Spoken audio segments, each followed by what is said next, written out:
Hello everybody, welcome to the stream. Welcome kings and queens of chat and all fellow space invaders. Today we're going to be playing some more Air Fortress, also known as Kuchul-Yol-Sai. Really fun, underrated, not super well known game. Came out 1 year after Metroid. It's very heavily influenced by Metroid, Mega Man, and Gradius. If you're not familiar with older games, there is no save system, so we have to put in this password that we got from the last time we were playing in order to continue where we left off. The password is 8NYU,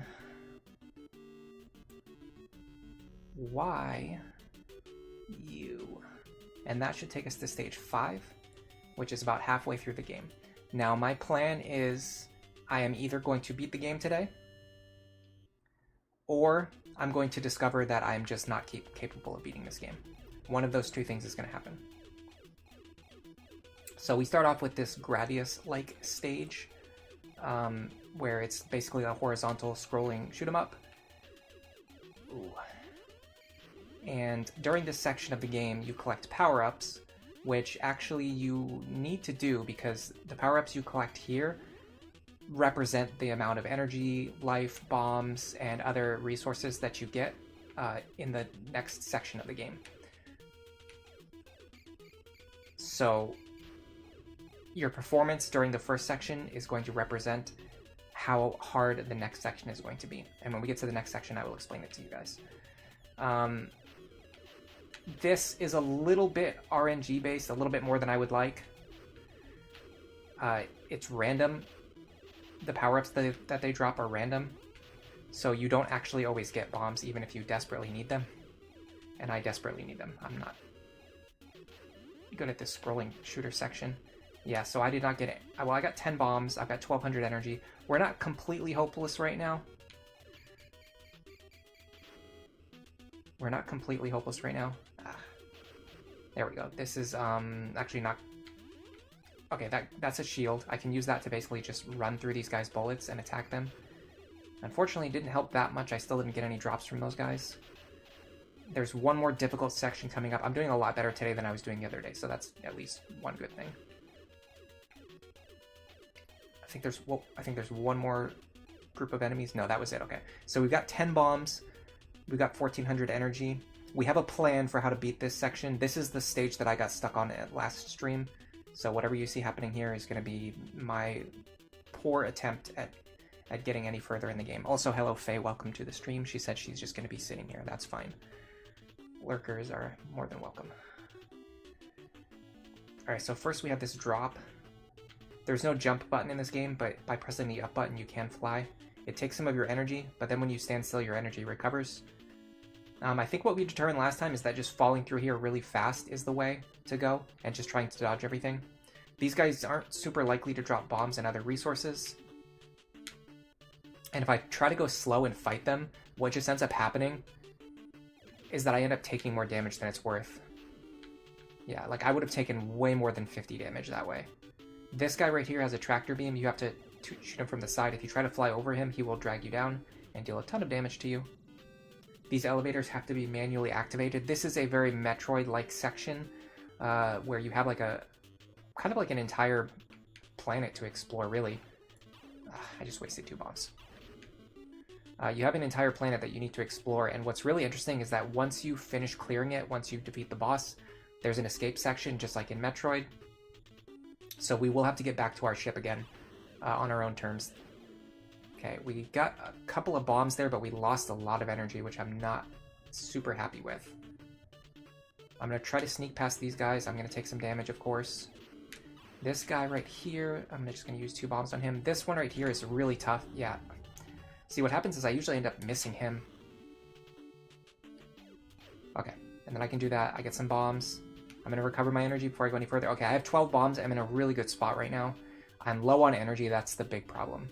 But I have enough bombs to fight my way through everything that I need to fight. There's going to be some asteroids that I want to get rid of before they hit me. They do fly back and forth, if I'm not mistaken. They might be gone now, though. Okay, that's fortunate. I'm taking way too much damage here. Yeah, so I've lost my ability to dodge the enemies in this section. I'm just taking way more damage than I should be taking. Alright, we're gonna have to relearn this stage, because I'm taking a crazy amount of damage. Try this again.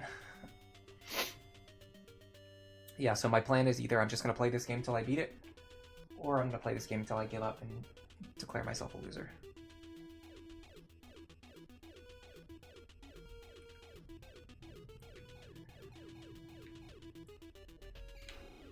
I wish I could hit those spinning plates more consistently. I don't understand how to do it. They fly away as soon as you move towards them. Like, faster than you can even shoot them. So, but sometimes when my bullets hit them, sometimes they don't. So there's something going on.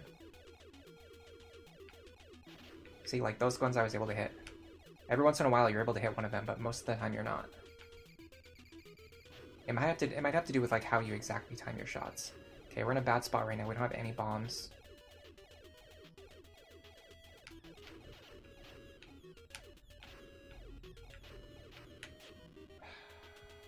Give me those bombs, please. No! Now I'm in an even worse spot.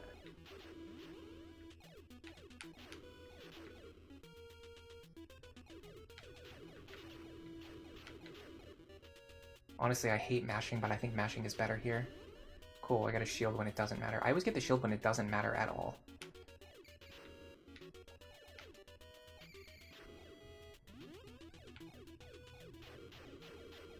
Okay, we got a much better lineup on those guys, and they didn't drop a single thing for me. Got a plus sign again where it doesn't matter. Use it to kill one enemy. We need to get those drops, like, when there's a bunch of enemies on the screen. Seems like... There we go. That didn't help, though. That just gave me a screen clear when there's no more enemies left. Okay, we're in a much worse spot this time. I don't know if we'll be able to win with only 5 bombs, but we need practice playing this stage anyway, so we might as well just practice it.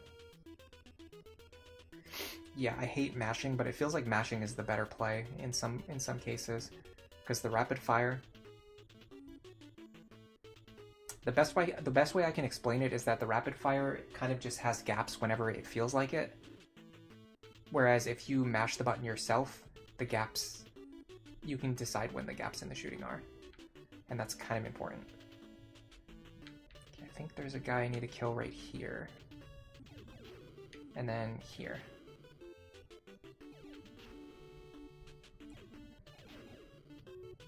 That is much better than how I was doing last time.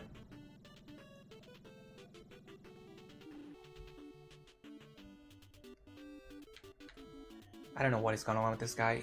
They put him in the most impossible place to fight. That little wall there, there's like an archway like on the top of the thing. It makes it impossible to line up a shot against him before he can line up a shot against you. But if you try to back up, he just kills you even more efficiently. Okay, energy drop, that's helpful. I'm gonna pause here. It seems like stopping and waiting for those guys to shoot actually gives you a... Nope. Sometimes gives you an easier way to sneak by. Didn't happen that time. Okay, I'm out of bombs already. I'm completely screwed in every possible way.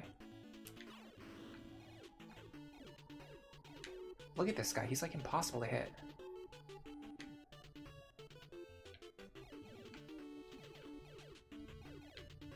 I cannot believe how impossible this guy is to hit. Okay, we're back up to 5 bombs and like no energy.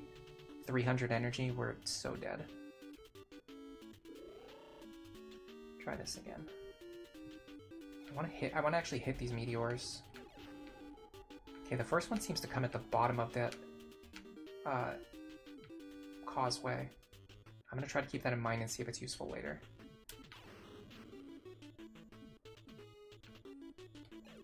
This guy I need to kill without using any bombs. Which I was just barely able to do. I think I'll use bombs if I have them though in the future. Okay, this guy's going to completely screw me over. One shot on him. Now here comes the butterfly. You can actually fight him without spending any resources. If you lure him down here. And just keep doing this. Like, it seems like he has limited directions that he can approach you from. Yeah. Okay. Man, this would be a really good run if we just didn't mess up so bad at the start. This guy I should be able to lure down here.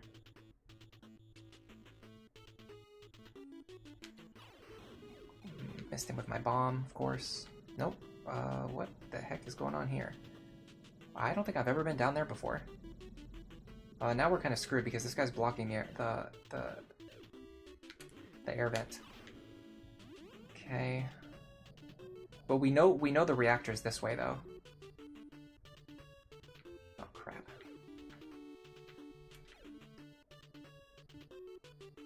I'm surprised none of those shots hit me. Yeah. Okay. Well, let's try this again. I really need to do better in the opening section. It's just there's sometimes you just can't help it though. Sometimes the enemies just don't drop anything. So there's a very large element of luck involved here.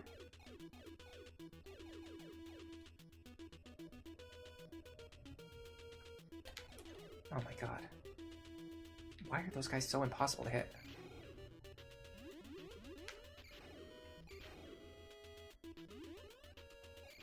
Yeah, I need bombs, please. I need bombs. Bombs, please. Oh, that's good. It's gonna allow me to run through some of these enemies. But still, I need bombs more than that. Energy, I don't need. I need bombs, please.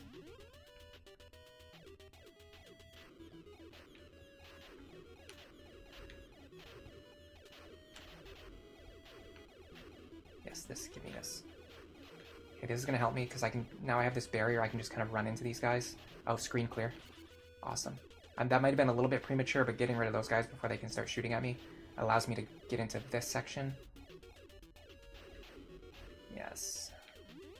Oh man, I'm doing so good, but there's no bombs at all. This sucks. I can hopefully get a bomb from these guys. Nope, not even one bomb. This is what I was talking about before with the RNG element. Like, this would be a really good run, but the enemies just didn't drop anything.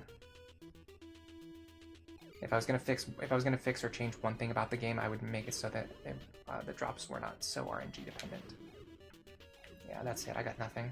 I did not get a single bomb this time. We might even just reset. Cause you just can't win if you don't have any bombs. Like, it's just impossible.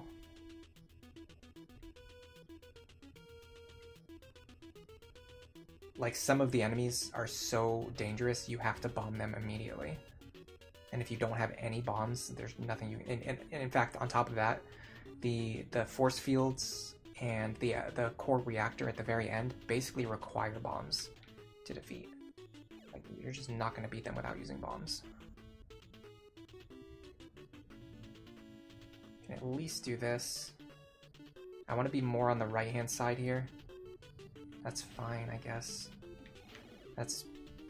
Yeah, that's okay. We got through that section pretty clean. Dude, I would be in such a good spot if I just had 10 bombs right now. I would kill for 5 bombs right now. Yeah, the CDs fly away really fast, and it's not even after you hit one, they just do it. As soon as you move towards them, they immediately move away. Interesting. Okay, I think I've got a good kill set up for that guy. That's gonna help on future runs at least. This is that classic NES difficulty where, like, you can learn tricks that help you on future runs. It's actually the same thing as, like, Dark Souls difficulty, honestly. Alright, we got 5 bombs from him. That's gonna help. But we need to get more bombs. That's a pretty clean kill. This guy, I don't know what to do about him. He just feels impossible to kill. Okay, I think I got an idea. I think what you should do is hit him right when he lands on the ground. I'm going to start approaching this the way that I play Bloodborne, because I'm really good at Bloodborne. And I think if I use the same mindset where I think of this as like a hybrid, like it's half strategy and half execution. And I'm not good at the execution part, but I'm good at the strategy part. So with that guy, he jumps in the air and then he lands for a second and stands still. He jumps in the air and then he lands and he stands still. I'm trying to hit him while he's jumping. That's not what I should be doing. I should be standing on the ground and I should hit him when he lands on the ground. That's how to kill that guy safely. And you can see how I'm doing much better than the previous attempt. Okay, now here, I kind of learned that the asteroids spawn at the bottom of this vent right there. You see that? That allows me to kill them as soon as they spawn on the screen. Now this section is just going to suck no matter what I do. because it has homing missiles following me. This guy I want to kill without using any bombs if I can, but I don't see a great method for it. I'll do it if my bombs are low. If my bombs are high, I'll just hit him with one bomb. This guy, I don't know why they made him work this way. It's like impossible to get past him safely because he lands on top of the airlock before you can come out of it. Okay, here comes the butterfly. Again, we're just going to use his flight path against him. He can't actually get close to us. And as I say that, he just does it. But that's because I didn't follow the plan. Yeah, what you really need to take to your advantage against that guy is when you're shooting, it makes you fly backwards. And while you're doing that, he can't chase you. Like, he can't, for some reason, the way the character moves backwards always keeps you out of the butterfly's range. So as long as you set up situations where you're moving backwards while shooting at him, he can't ever actually catch you. Now, there's a bunch of stuff down there that seems to be irrelevant, as far as I can tell. Okay, we're actually in a really good spot right now.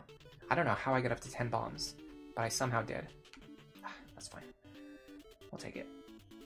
Okay, I'm gonna use a bomb here. Now, there's another one I don't need to use a bomb on. Yeah, I can just hit him with a regular shot. Should be able to get through here. Now, I don't remember what comes next. I know that. And then here, I'm just going to sneak past this guy. Okay, I remember this section. I don't remember what's coming next. Yes, here. Okay, up here is the reactor.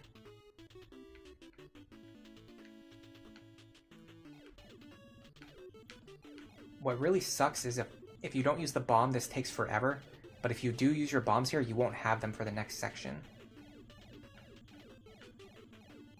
I'm going to stop and recover my energy really quick. You recover your energy when you're standing still, so it's kind of important to do that, because we're not going to be able to stand still very long once the reactor is destroyed. We're going to have to be constantly moving so we can get to the escape before the station collapses. I mean, assuming we can even do that. I haven't done it one time yet. He's still got a lot of health left, because that bomb didn't even finish him. I'll use one more bomb here. Okay, I'm not wasting any more bombs here, because I'm going to need a few.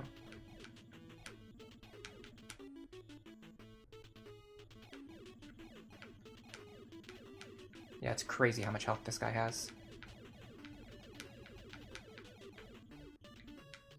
Need to restore my energy again.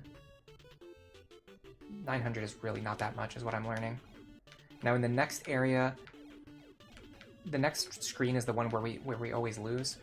It seems like the UFO that spawns on the screen is not an enemy that I can defeat or that I'm supposed to defeat. I think I'm just supposed to dodge it and let it go past me. I'm going to try to do that this time and see if that works. Because it seems like after he flies off the screen, he doesn't come back again. Then after that, we have to figure out how to fight the guy in the black spacesuit. Okay. This is going to suck, but here we go. Yeah, the red bubbles can't really chase you effectively. Okay, so this destructo disc thing, I don't know what to do about it, but I think it's just going to, yeah, it's just going to fly off and disappear. And then, I can't beat this guy in the black spacesuit. He's just like a better version of me. Literally, he's just like a stronger version of me, but I think, I just have like a small inkling of what I should be doing. Let's see if we can replicate that performance, but go in with more resources. Yeah, so these guys here, I think what you need to do is not shoot, not move, and then once they get close, move towards them and then shoot, but it still doesn't work. They still get away. So I don't know. It almost feels like, again, it feels like a random element, just like with the drops. It's like random whether or not you can actually line up your shot or if they get away before you can shoot them.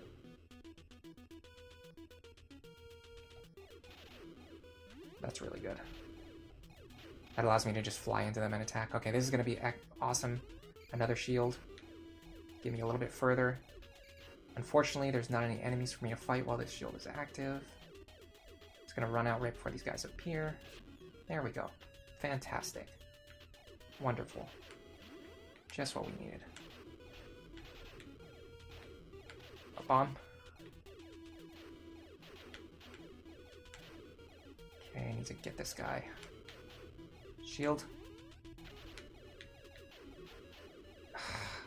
Come on, where are the bombs? This is trash, man. 2 runs in a row, no bombs the entire time? What does it take to drop some bombs? Seriously, how bad does your RNG have to get to kill 30 enemies and not drop a single bomb?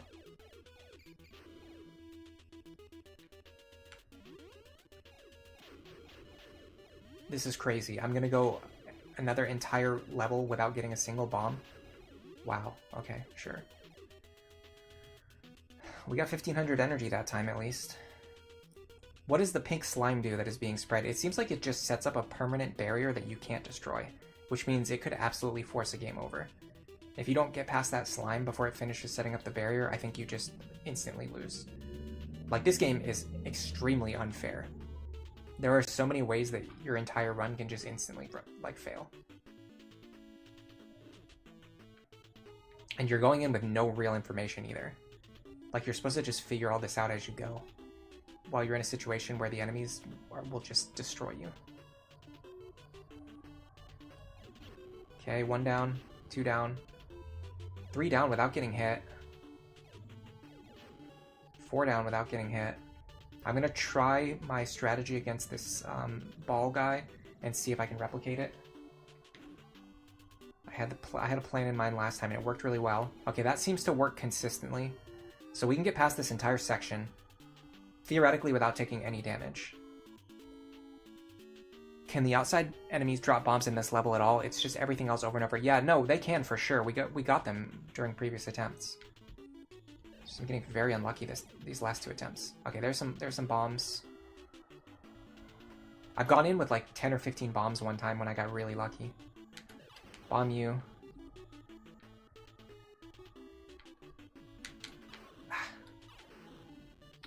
Okay, well, this run is over. 6 bombs, 1100 energy. I don't know, we're not completely helpless. Again, I think shooting here, as soon as the asteroids spawn, I can take care of them unless they just miss anyway. I don't know what to do against these homing shots. I just fly past them as fast as I can and hope that they don't hit me. But you know they will. Is that a guy in a black spacesuit? If that's true, then I already know how to beat the guys in the black spacesuits. I just have to do it under pressure. Dude, I hate the placement of that enemy, by the way. That's trash placement.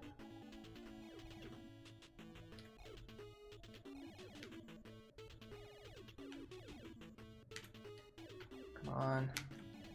Yeah, see, when you fly backwards, when you shoot your gun, it just, like, carries you away from the butterfly in a way that makes it impossible for him to catch you, and allows you to keep dealing damage constantly. You wonder if the black spacesuit is really a different color, but it looks black because the lights are out. Oh yeah, I think it might be the same guy. If that's true, he's actually relatively easy to kill. It just takes 1 bomb and a couple shots. I just haven't been able to line it up because I've always been worried about that UFO that's chasing me around. Okay, we're up to 17 bombs. That's really good. Our health is so low though.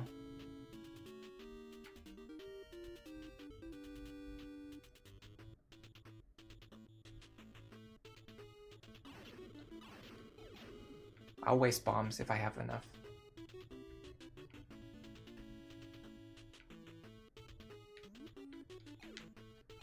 This guy we can shoot from here. Okay, my biggest concern right now is that I don't have enough health to actually make it through the rest. Plus, I don't know if there's anything more dangerous after that guy in the black spacesuit. If there's more dangerous enemies, then I'm pretty screwed, honestly. Come on.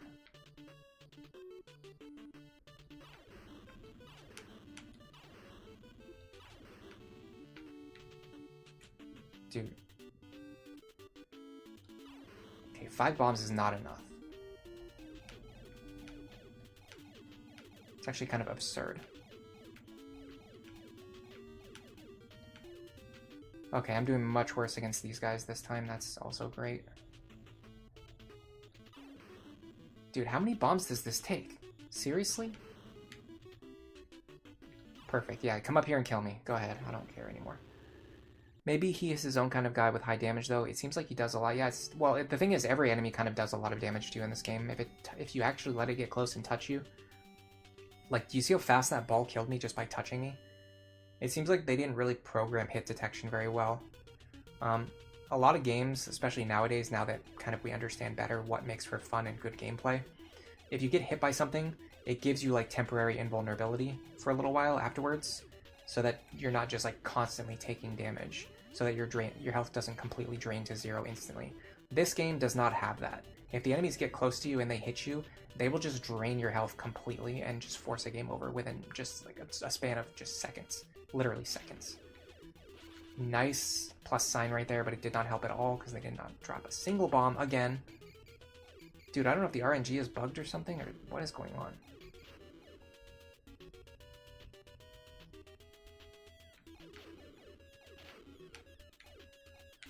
Really?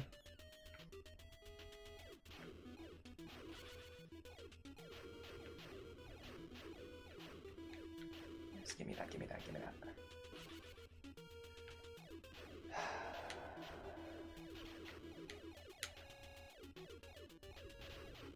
Cool.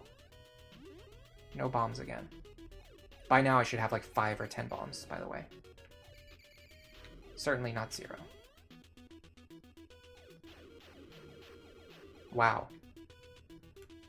Bombs, please? No? Okay. In defense of the game, I died a lot this time. And while you're dead, you're not killing enemies. So... yeah, see what I mean? Like when you do the auto fire, sometimes it like doesn't really fire the way that you want it to. It causes the timing of your shots to be off. So sometimes it's better to use the like manual fire, even if it hurts my fingers to have to mash the button. What is the downside of dying in space? Not really. There's no real downside, honestly. If you die a bunch of times, you get a game over. But then it just sends you back to the beginning of the stage that you're already on. So even if, as long as I get into the air fortress with 1 life remaining, then it doesn't matter, because when you die in the air fortress, it sends you back to the beginning anyway, right? So getting to the air fortress itself with like full lives doesn't change anything. You still get sent back to the space section. If having more lives allowed you to keep retrying the air section without going back to the beginning, it would be pretty important. But because it doesn't work that way, it just doesn't really matter at all. Okay, we've got a bunch of health. We've got no bombs again. So we have to try again to fight our way through here without any bombs, and just hope for lucky drops coming up soon. And I know it's possible. I got in here with like 10 bombs once before. The luckiest time, I think I got in here with 15 bombs. Cool. Yeah, it seems like the red guy is actually more dangerous than the guy in the black spacesuit.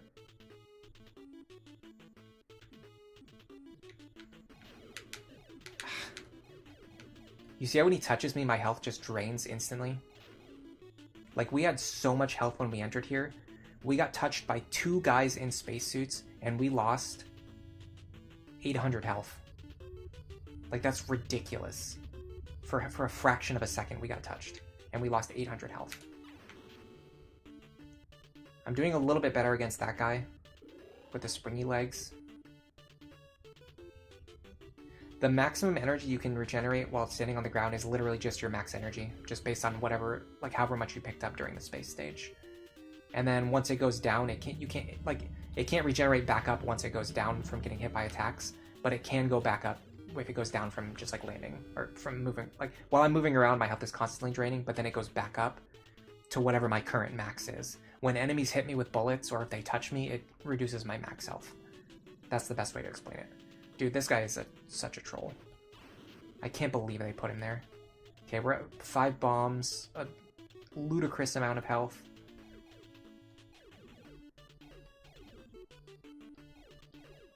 I'm very confident I can beat this level. I don't know what happens after this. If the next stage is probably even harder, I might be completely screwed. But I feel very confident I can beat this level. I just have to execute everything perfectly on 1 attempt. And get at least a little bit of luck. I need to at least have it. Like, I need to at least have enough bombs to kill the enemies in front of me. Which, right now, is not looking great. Especially with that guy not dropping any bombs. Usually you want him to drop bombs. I need to figure out how to fight these guys too. Seems like that works pretty well just walking across the floor. Oh, okay, bombs. That's gonna help. Okay, we're on 720 health. A functional a number of bombs. Not a great number, but a functional number. I don't know if I should be fighting these guys or just running past them the way that I do. Maybe I should be fighting these guys in case I can get them to drop something. Although they didn't drop anything, so that was a complete waste of 2 bombs. Yeah, the game has temporary damage and then permanent damage, which is pretty sophisticated, especially for 1987. You're right about that. Okay, I'm just gonna have to do this because I did not get any bombs and wasted a bunch. I think if I stand right here, I can't get hit. That was kind of my assessment on previous attempts. The problem is, yeah, now my health is so low, and I can't stand still and regenerate it because I have to be constantly moving. Okay, that is definitely a different guy. Or maybe it is the same guy, I don't know.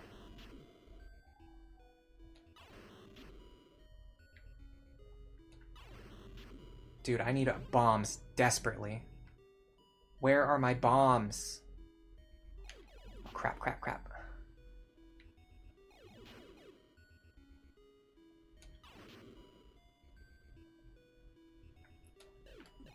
Yeah, there's no way I'm getting past him without any bombs. Well, maybe I'm okay.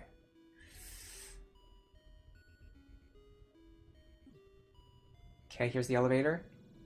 The problem is I don't know where to go. I have no idea where we're actually going. Well, okay, there's no choice, so I just have to go this way. Now what? Here, maybe? I don't know. I have no idea how to get out of here. Oh, crap. That was not the way to go. Well, we know not to go that way next time. Okay, this is the furthest we've ever gotten. We got some extremely valuable information. Do not go that way. It's going to take me right back to the start of the loop.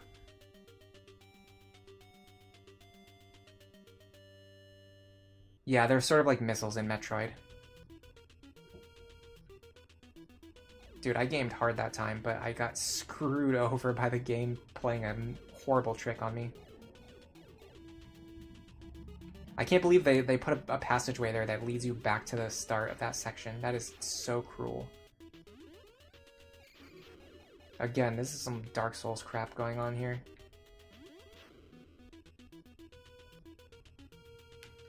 Imagine as hard as this game already is, and them feeling the need to put a teleporter that takes you back to where you started during the most difficult section. I don't know what's going on with the bombs right now. There has to be something happening there has to be something happening that I'm not understanding. I've gotten 10 to 15 bombs in this level on average. Okay, finally.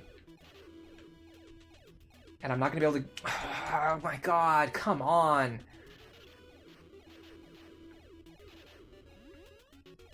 The one time they drop bombs. The one guy who drops bombs out of the last 60 enemies I killed, and I can't grab it. Because it's covered in bullets the entire time.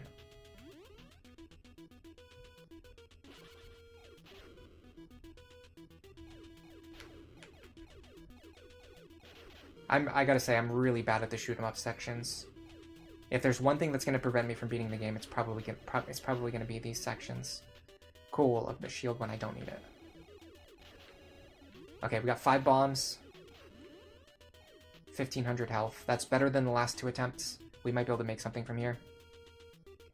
The Federation's intelligence division isn't good enough to get you maps to the air fortress, and you can't go back the way you came either. Yeah, no kidding. And also, they don't give me oh, never mind. We actually determined last time that we're getting the bombs from the aliens. That's why we don't get our own bombs at the start of each stage.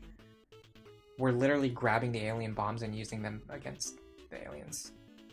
That has to be what's happening. Yeah, I killed a lot of CDs that time. The when you get the force field right before the CDs spawn, it helps a lot. Okay, 2, 3. I'm getting really good at clearing this screen. Probably because I've had to do it so many times now. Yeah, I'm still on max health, 1500. This guy, if I can get above this archway at the right timing, I can kill him before he touches me. Now we have bombs, so we can actually kill this guy without getting hit. Huge difference from the last few attempts. I mean, okay, we're still going to get hit, but at least we didn't take as much damage. This section, I don't know what to do, in all honesty. Okay, sure. This guy, I'm pretty confident in my ability to kill, yeah. In fact, it seems like he lands here every time. So if I just line up my shot here, I can take him out. Unfortunately, we took way too much damage there. We took about half our health just getting through that section.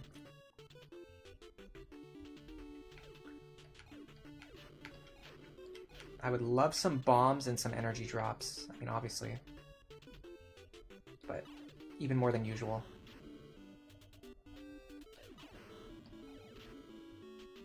Okay, there's some energy. It gets us back to 600. This guy's probably going to damage us. Dude. Imagine putting that guy there. Like, what were they thinking? Expression of skill is one thing. It's literally impossible to hit that guy before he hits you. And don't tell me to wait in the airlock, because if you wait in the airlock, he just gets on top of the airlock and you take even more damage when you come out. It's crazy. We tried it last time. There's nothing you can do. He just crushes me.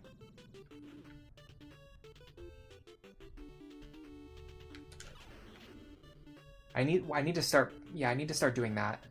Fire a bomb and then start rapid firing right afterwards. Okay, against these guys, I think walking along the floor works. It would have worked better if I played better, but good enough, I guess. We're below 600 health, I don't like that. Ooh, bombs from that guy. Very lucky. Those guys usually don't even drop items. Very low drop rate. I'm going to try fighting these guys again. I think it's worth it. They have a high drop rate. Nope, okay. Yeah, I don't think I'm getting through here with less than 400 health. What is going on? What am I doing? Normally if I'm in this spot, it's like impossible for those circles to hit me. Now they're like homing right in on me.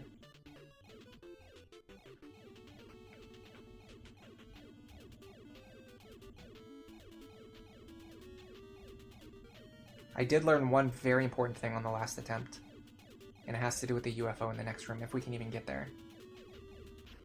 Oh my god, look at this, I have no health left. I literally have no health left. Fantastic. Okay, so if I stay on the floor here, this UFO just can't hit me at all. That is a huge deal. Oh, we got that guy, okay. Dude, really? You had to have 10 homing missiles stuck to me the entire time? I don't know about that. Seems unlikely, but for some, maybe that was a necessary element of the game design. Look at that. I'm watching the playback on my other monitor right now. It's absolutely insane.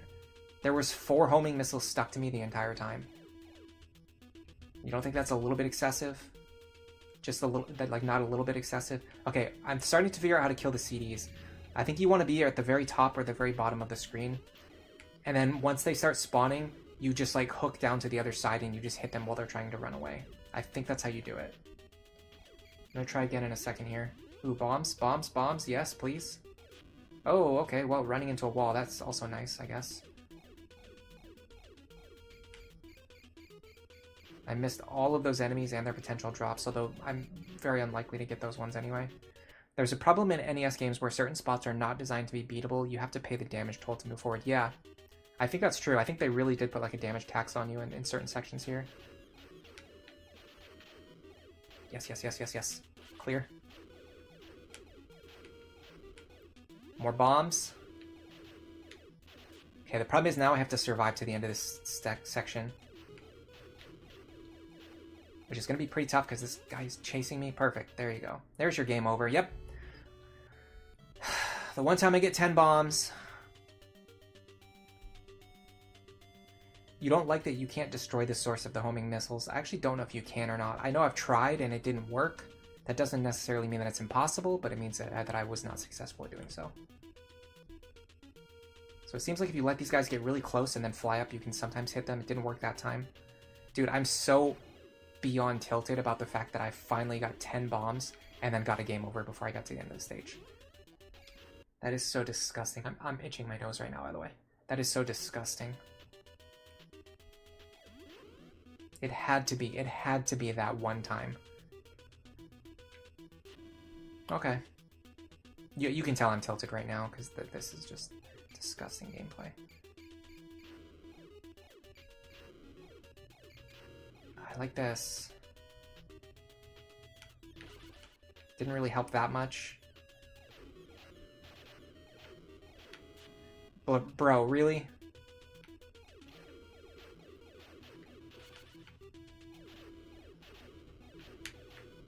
If I wasn't completely terrible at the shooter sections... Okay, I have to survive. I have 10 bombs. I have 5 bombs. 1100 health. I have no lives left. That guy has literally never killed me before. The entire time I've played Air Fortress in my entire life, that guy has never killed me before. The tilt is real. Alright, let's try this again. I'm going to start at the top here. I think top works better. That's going to cause them to spawn at the bottom. Go. You got one of them from all of that setup, and you kill one of them. It's just not worth it. It's better to, honestly, I think I'm just going to avoid them. More bombs means fewer drops that help with survival, but the pipe shurikens are nasty. Yeah, I think the screen clear is the best thing to get. Okay, I don't know. I just don't know. I don't know. What are you supposed to do against these guys? I genuinely do not understand, like, what the idea was.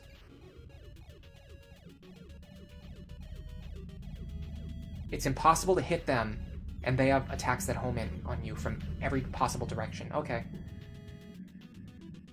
Remember earlier when I was clearing this stage without dying at all?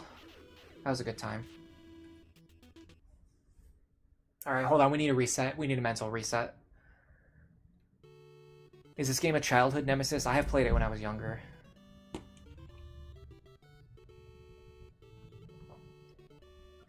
I've never beaten it. Honestly, I don't think I've ever gotten this far before, though. If I played it when I was a kid, I probably died on, like, stage 3 or 4. What we're doing right now, all of this is completely new to me. And I haven't played the game in a long time. At least 10 or 15 years.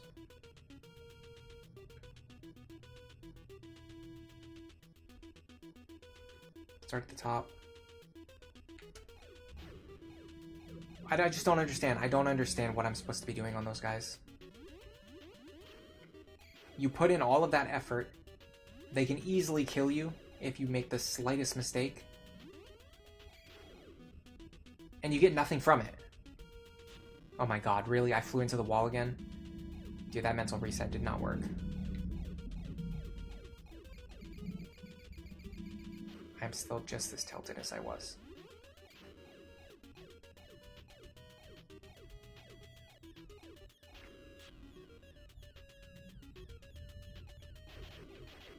I would love to know what the game wants me to do here, because I don't understand what I'm supposed to... I don't know what it thinks I'm... I don't know what it thinks I'm gonna... I don't know how it expects me to get past this without dying. I don't know what I'm supposed to be doing to do any better than what I'm currently doing. I have to start mashing, and I don't want to mash. I do not want to mash. I'm way too old to be destroying my hands and my fingers mashing an NES controller. But you have to mash. You just have to.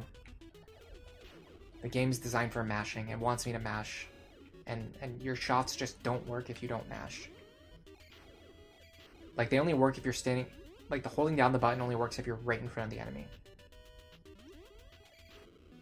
Otherwise, you just have to mash. Okay. Bro. Bro. Really? Really, though? It's fine. Like, this section, you have to mash. And you just die anyway, so it doesn't matter. It doesn't matter. It doesn't matter. Just don't. Just don't. It's not worth it. It's not worth it. It's not worth literally causing yourself physical damage and permanent damage to your hands. Just hold the button down. Just hold the button down. It doesn't matter. I'm not going to win either way. So I shouldn't be giving myself arthritis over this.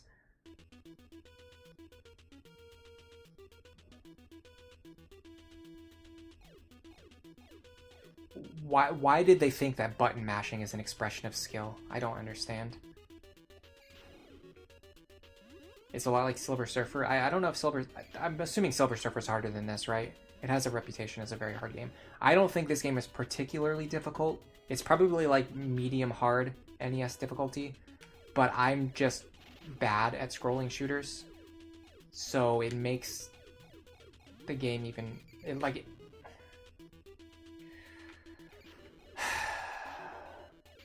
It makes the game seem harder than it really is. Because of how bad I am.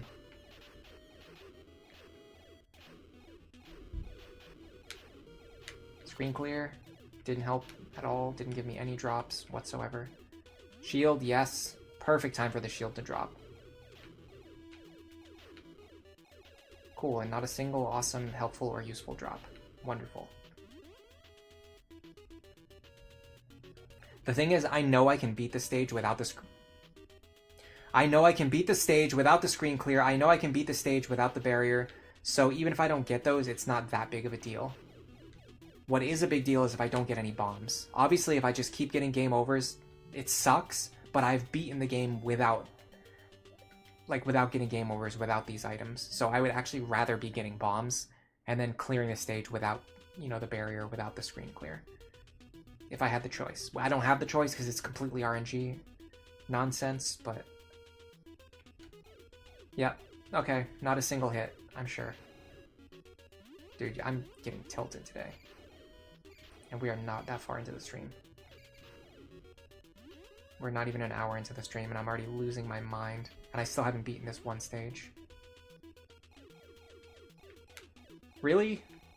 Really though? But actually though. But really. Really though. Really.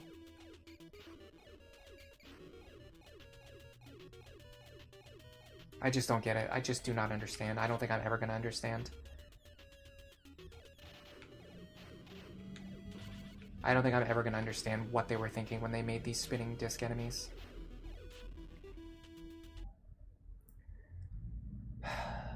Can you hit the first CDs if you start on the bottom and fire right away? No, and I'm going to show you why. Pay very close attention. I didn't notice this either for a while. It took me hours before I realized this. Are you ready? I'm going to start on the bottom and something very interesting is going to happen.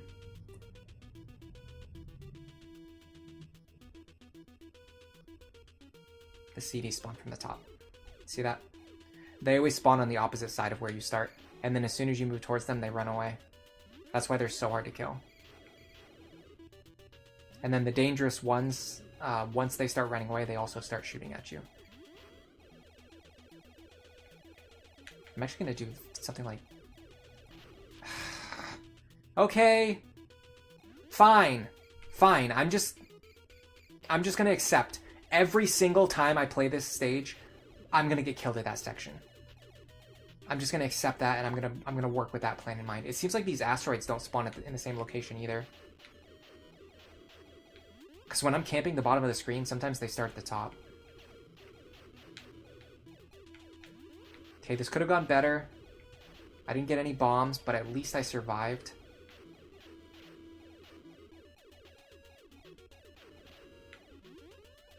$1,200 health, sure, I guess. That's worth something to someone.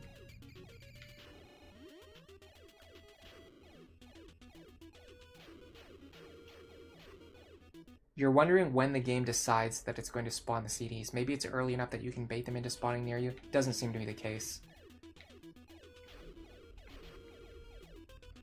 Cool, I got a screen clear when it doesn't matter. That's so helpful. Yeah, it seems like the enemies spawn is like determined at the moment when they spawn. Okay, well, we're going in with no bombs again, but we've actually gotten pretty far before starting without bombs, so I don't know, maybe it'll go well. The problem honestly comes down to the first guy in the spacesuit. If I don't have any bombs when I get to him, I'm guaranteed to take a ton of damage. And then if he doesn't drop bombs, the situation just spirals even further out of control. I could go very slowly in this section, try to kill all of these guys and see if one of them will drop a bomb for me. But they don't seem to ever really drop anything. Yeah, see what I mean? Like, these guys just don't drop anything.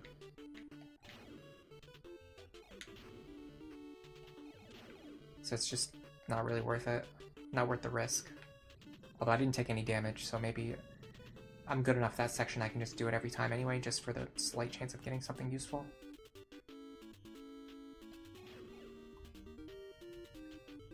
The space part is like the battle prep screen, except it's random and it's also part of the gameplay, yeah. It's like the worst iteration of a battle prep screen you could imagine. It's extremely difficult to get through. And it's RNG. The resources you get are RNG.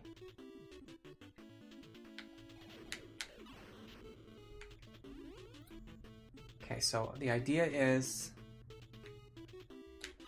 Get him there. Yes, okay, we can get past this section pretty safely. We got 8 bombs. We got a good amount of health.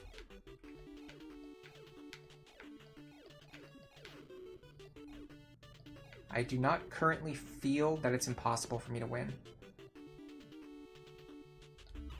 The only problem is those red tracking shots. Bruh. Was he actually shooting at me before he spawned? Anyway, those red tracking balls, it seems like where they spawn and when they shoot and like what trajectory they choose is not always within your control. And the luck you get for like how it shoots at you determines a lot. I think probably speedrunners or people who are very good at this game, like the people who have mastered this game, probably understand how to fly in very specific ways to spawn those red balls so that they don't chase you or so that they can't hit you. I'm guessing that's a very big part of like mastering this game. Hello Pram, welcome to the stream. You're too tired to stay up late and watch, but good luck. Thank you very much. Thanks for stopping by. Yeah, I love the low gravity recoil. It's actually really cool.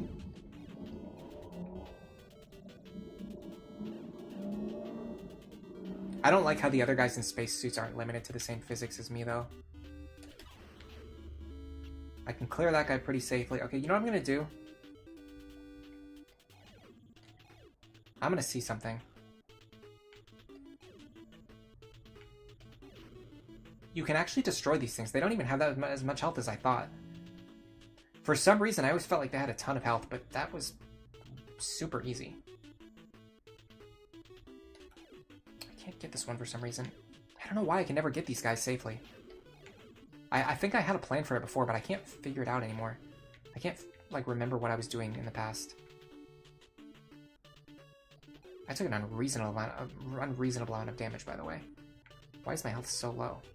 Is it just from flying, or is my health really that low? Wow, it's really low. How did that happen? I don't remember anything hitting me, really. I guess those black balls must have touched me. Okay, if I don't get any drops this time, I'm not going to bother fighting these guys again. Yeah, it seems like these guys don't drop anything. I don't know why, but they just don't.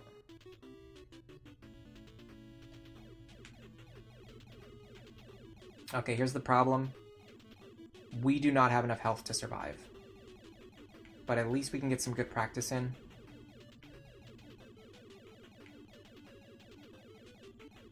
You know what I should do?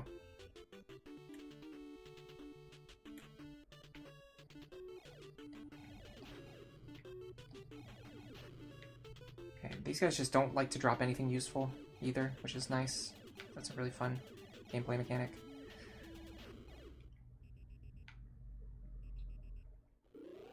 Okay, moment of truth.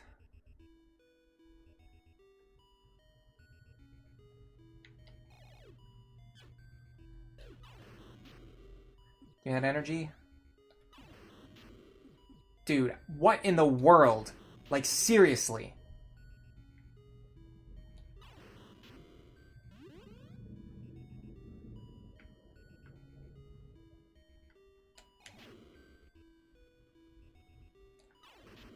I'm gonna use a bomb there.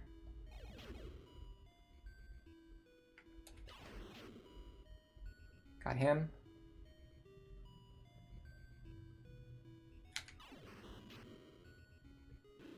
Bomb there so I don't get hit 10 times trying to get past him. I'm gonna read Pram's comment really quick. The earliest game you played was the NES era. Your first game was Super Mario Bros. Funnily enough, you never beat it as a kid. But what did you actually beat? Contra. Freaking Contra. Yeah, that's pretty impressive, Contra. It's like having to play a rhythm game to forge your weapons while Valadar's secret agents play tricks on you. Yeah, this prep screen is awful. The jumpy robot is definitely not worth it, at least in that last section. It seems like he never drops anything. Okay, now keep in mind, we have no idea what's coming next. Cool. Cool. Cool. Okay, that's the furthest we've ever gotten. And we started with pretty bad resources. So if we can just get a lucky run through this first section, and then, like, execute the second part, I can get back to where I was, and I can maybe make it the rest of the way through. I think I know where we're going now. I think I understand where I'm going now. Don't know what to do about that. Still haven't solved anything to do with these spinning discs. I wonder if I should look it up. Maybe I should look it up.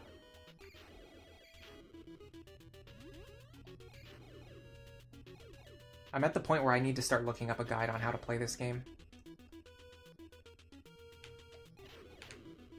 Yes, screen clear. Didn't really help that much, but it helped a little bit. Yeah, you see how sometimes half of them spawn at the top, half of them spawn at the bottom whenever I'm near the middle of the screen? That really shows you that their placement is determined at the very moment when they spawn. Shield? Bro, really? Okay. Yep. Sure.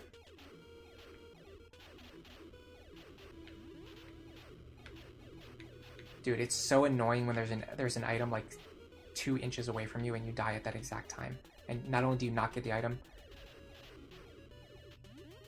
but it also like prevents you from getting like the benefits of the item. I don't know how to explain what I'm saying.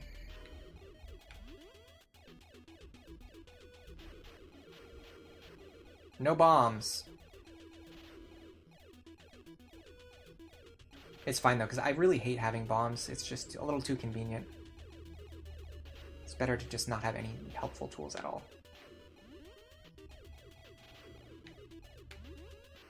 Okay. Grabbed 5 bombs at the very end. I mean, that's better than nothing. I can at least get the guy in the spacesuit before he completely ruins my day.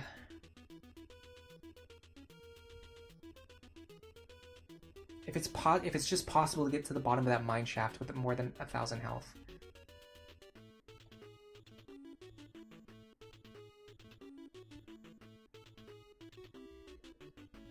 Dude, I saw the estimate for this game, like to beat this game was like 6 to 8 hours.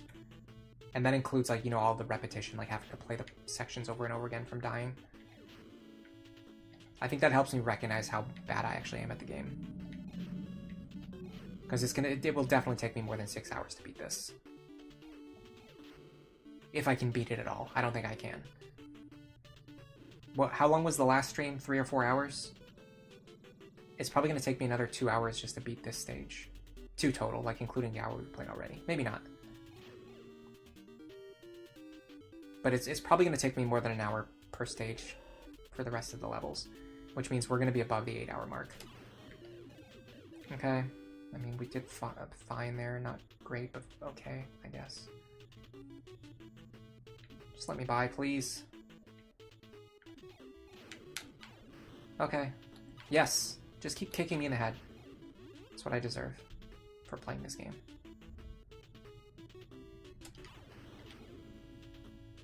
Okay, what do we got? 5 bombs, almost 900 health. This is our best run so far. You think I can kill more CDs if I stay near the right side of the screen? I was actually thinking that myself. Did you notice me doing it on the last attempt?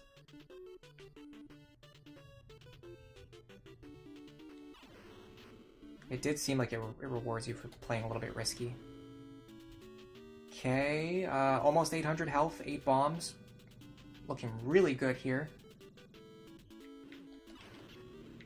Energy drop, that's fantastic. I was just about to say I would love an energy drop right now. This guy, I don't care if he drops bombs or energy, but he needs to drop something. I think he always does. It seems like he always drops an item. I could be misremembering. Get out of there. Yeah, if you just focus on dodging him when he's close to you, and then just focus on like moving backwards and shooting to prevent him from getting close. Okay, almost 1,000 health, 7 bombs. See, I think what we need to do is go around the loop and then go down from here. You see how there's a down shaft right there? I think we need to go up here, destroy the reactor, then come back around and then go down this mine shaft. I'm gonna kill this guy. He doesn't seem to drop anything, but honestly, I don't care. I've taken a ton of damage from that guy on past attempts. I'm actually gonna wait here and then go now. Yeah, that's what I've been doing wrong. I have to wait for that guy to move out of the way. Perfect. Okay, we're up 1,000 health. 6 bombs. 6 to 8 hours seems like a realistic time for a seasoned NES gamer. Back when these kinds of games were popular. Yeah, maybe. I also just have to accept and recognize that I am bad at shooters and action games in general. I have bad reflexes, bad vision, bad control. I make a lot of mistakes. So my estimate is going to be worse than the expected gamer here.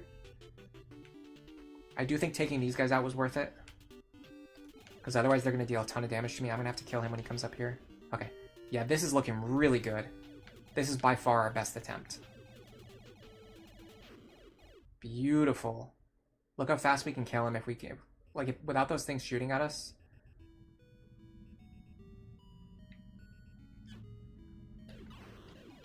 Nice. That was a really bad time to miss a shot.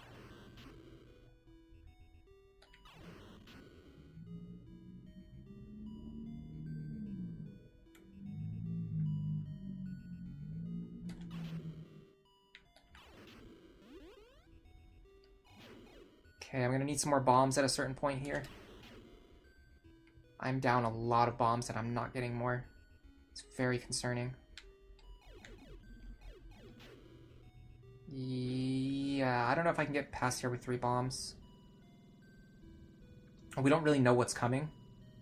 If we're close to the end, then maybe I can make it.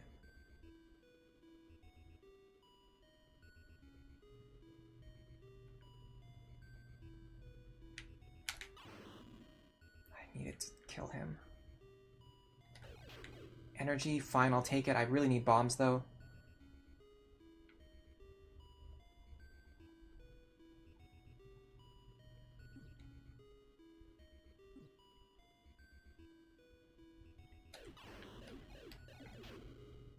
If they make me fight the butterfly again, I'm screwed.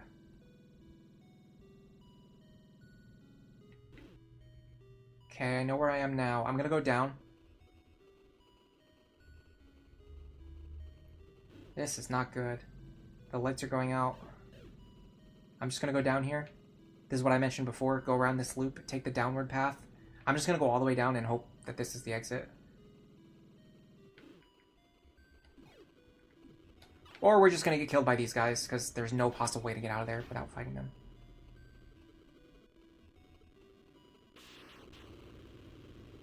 Are you kidding me? There was no way I could have gotten out faster than I did. I was moving constantly the entire time. What in the world? Okay. I'll try again. Maybe try to hit the middle path. Maybe the middle path leads right to the shuttle. You know what I should do? I'm going to do an exploration run.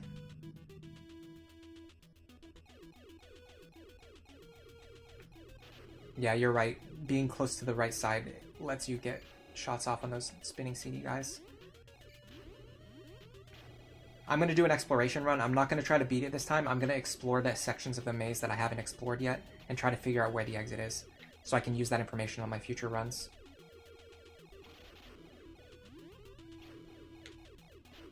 Yes, this is going very well. Okay, we have knowledge. We have bombs.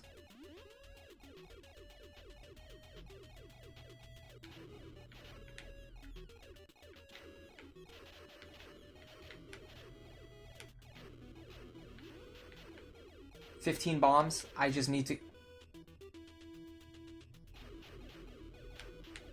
I need to survive at all costs. Resource gain is no longer important. I have enough bombs to beat the level. All I need to do now is just survive to the end of the stage.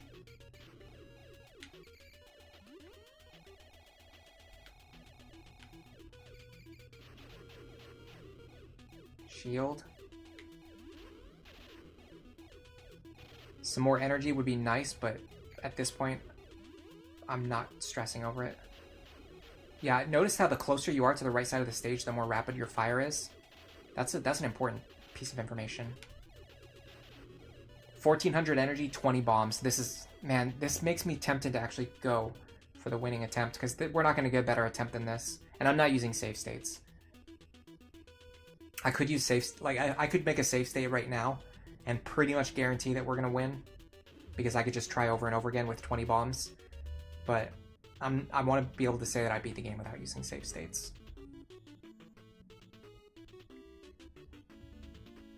I'm going to stick to my original plan. I'm going to do an exploration run.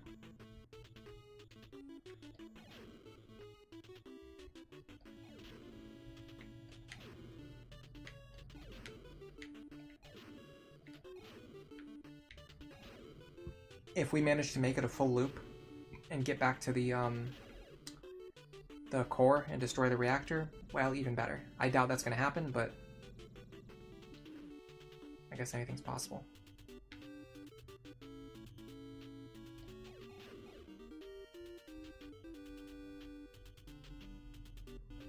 I just don't understand how we could have gotten out any faster than we did. It's not like I was stopping or standing still.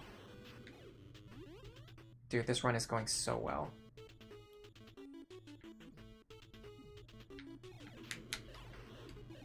There we go. Here's the expected jank.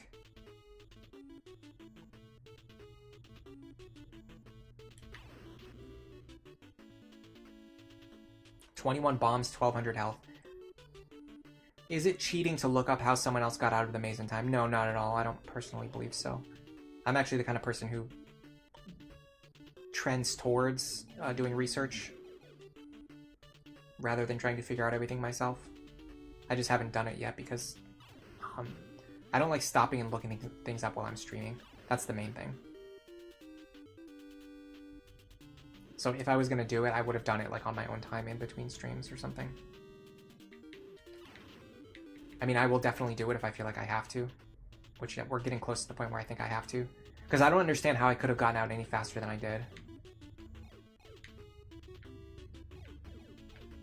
If you know, you can just tell me. That would save some time as well.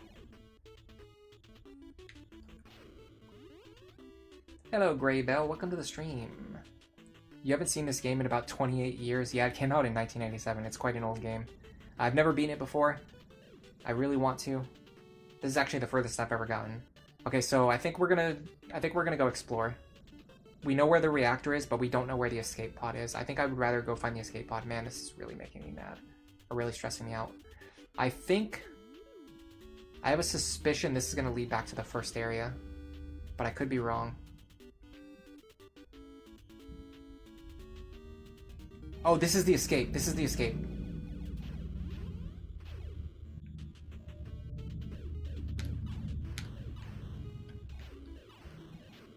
Hopefully these guys don't respawn later.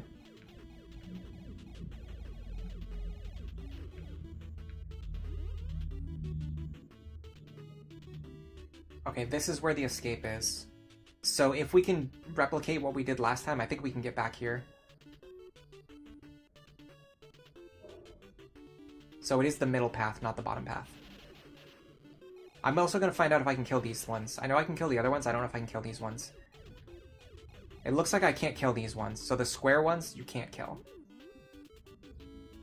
It's only the ones that like stick out from the wall that you can't kill. Honestly, we have similar energy and bombs In fact, better energy and bombs than what we've had on some of our previous runs that succeeded. So I think we can win from here. And now we know where we need to go to.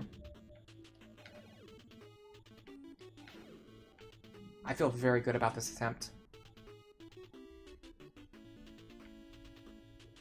Okay, I'm gonna wait for this robot to move. Phenomenal. Still in a good position. These things too, they take damage, but it seems like you can't actually kill them.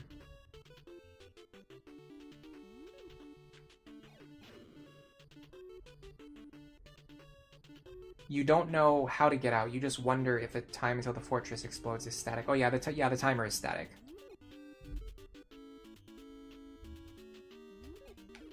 Okay, I definitely can't kill that guy. I'm gonna try to sneak past. I don't understand how you would ever kill that guy. No, I guess I was kind of asking, like, if you were gonna look it up, I wouldn't mind if you told me, is what I was saying. Just kill these guys, get them out of the way. Yeah, the timer is set. So we just have to go now and just get back to that middle passage. So the problem is, the reason I got a game over there is because I tried to go to the bottom path. And apparently the bottom path was not correct.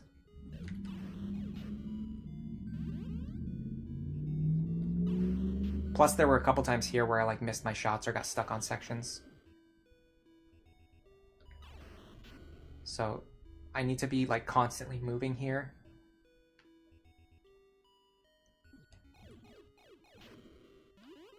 I think it's better to hit the one on top first too. That's a time save right there.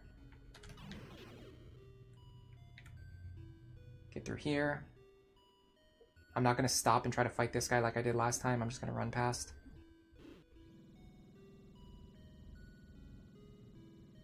We're making better time. We're already slightly ahead of where we were last time, I think, in terms of like time, available time. Seems like flying left and right here sort of worked. Nope, didn't work that time. Doesn't, not working this time. We got that guy. I'm not going to stop for that energy. I can't stop moving. Certainly didn't work this time. It's not working this time either. Yeah, it seems like with these red balls, it's just completely random whether they're going to screw you over or not.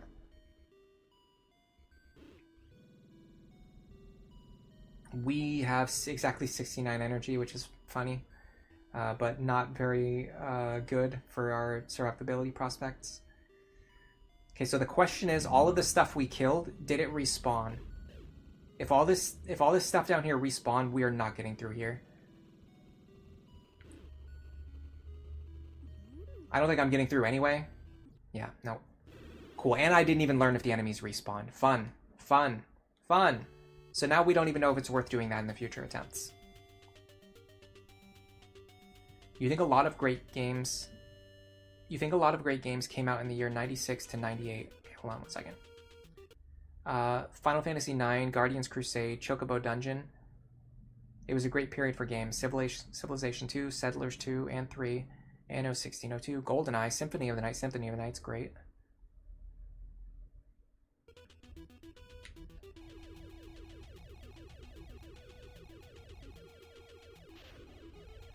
Okay, we got some kills there, but no lucky drops. Yeah, so I really wish I'd gotten just a little bit further just so I could see if those enemies respawned. Because honestly, if those enemies don't respawn, it might be worth it to go and kill them before we do the final section. When we have to keep moving constantly, and we can't afford to wait. Got him. Shield. Perfect time for the shield.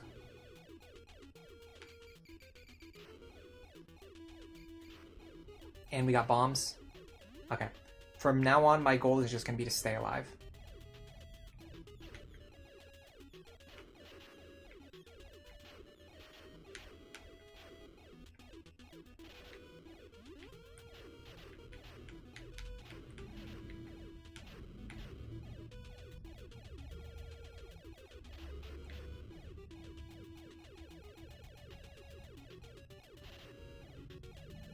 Perfect. Could have done better there. Particularly, I need more energy. I'm starting to realize as... Hold on a second. on. Really, though, but actually, yes.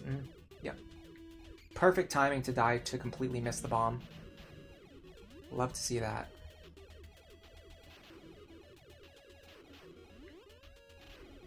And no drops from those guys. Perfect. So yeah, as useful as it is to go in with bombs, what I've learned is that I can beat this level with just 5 bombs. If I enter with 5 bombs, I can win. Usually. Because the enemies that you have to use bombs to kill, typically you get more bombs in the level before you fight them. Having those first 5 bombs when you start allows you to kill the first guy in the spacesuit more cleanly and give you a margin of error. But typically I'm going to get more bombs while playing through the stage. So the big thing is energy. The more energy I have when I go into the stage, the more freedom it's going to give me to go fast and to make more risky and more aggressive plays, which is important, especially during the end escape section.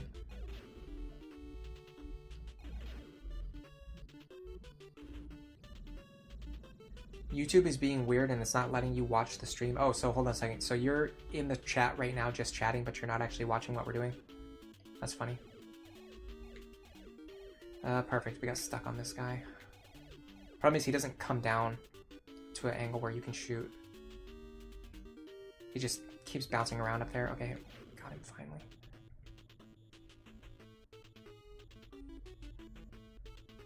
It's crazy that there's a whole extra path down there that seems to lead nowhere, by the way.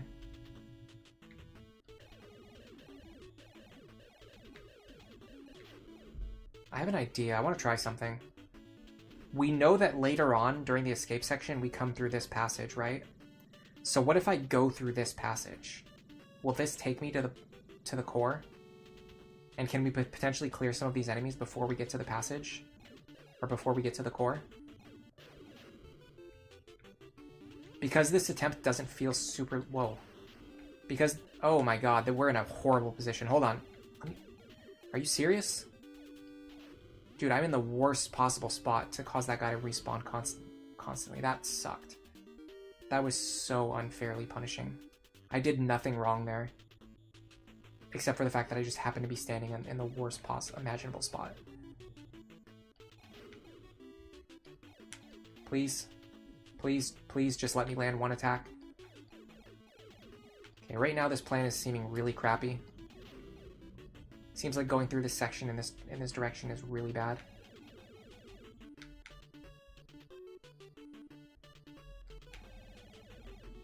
I want to know if you can kill these things. Doesn't seem like it, because I've done so much damage to them and they're just still not dying. But why do they show that they're taking damage?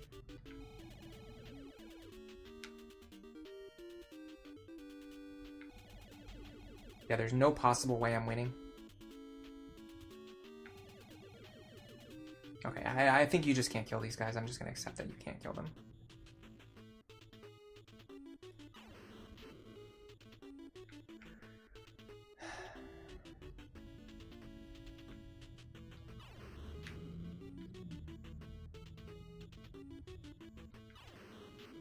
Dude.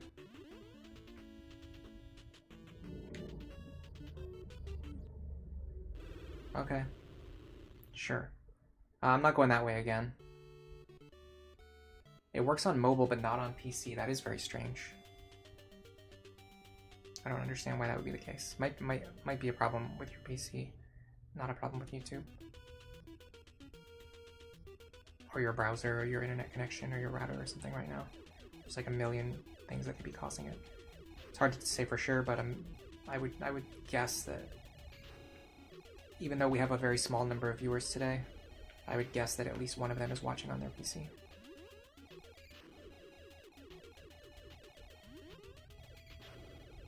Shield, I grabbed it too soon, but better than nothing. Energy, I'll take it. Especially if I can get some bombs later, please. Okay, here we go, moment of truth. I'm gonna focus on dodging. Okay, or not, or I'll just instantly get hit. That's also another plan.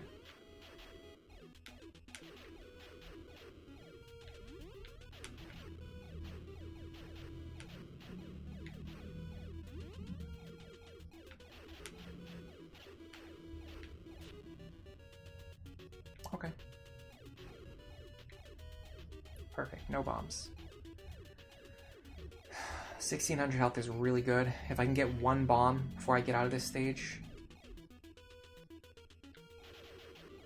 Energy.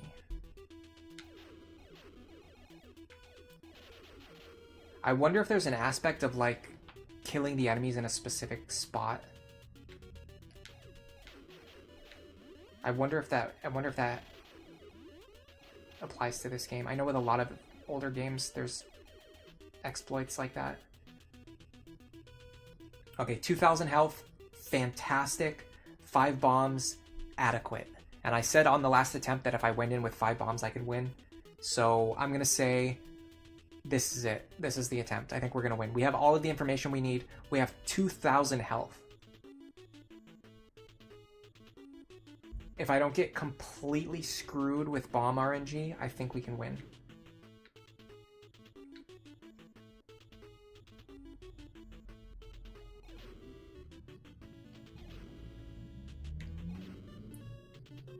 There's certainly a small chance that we get completely screwed with bomb RNG. But if that doesn't happen, I feel very good about this attempt.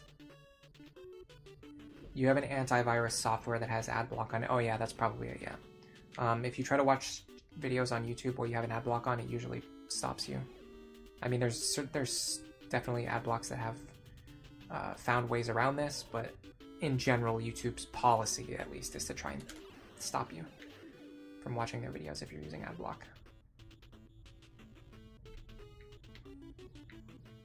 Okay. Sure.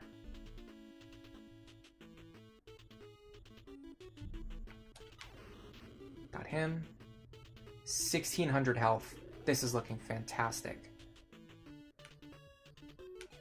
Let me get these guys, please.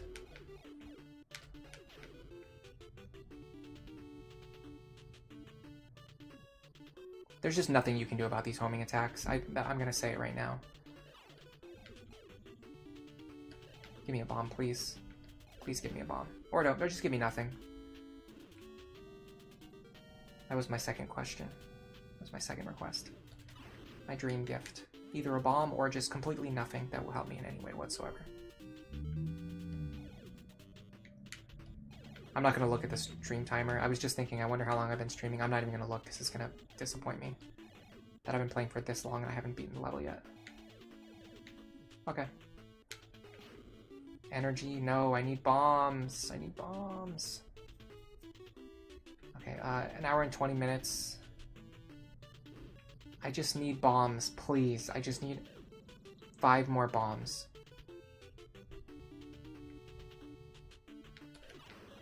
Nope, or just drop nothing, or just drop nothing. Again, 2 guys in a row that have a high drop rate that drop nothing.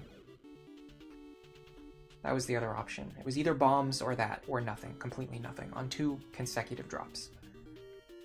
So we're in the get completely screwed over by bomb RNG phase, the one that I mentioned, which was the only way. Yep, there's another one that didn't drop a bomb. 2, in fact. Remember I said the only way that we wouldn't win is if we got completely screwed by bomb RNG? Well, guess what? That's exactly what's happening.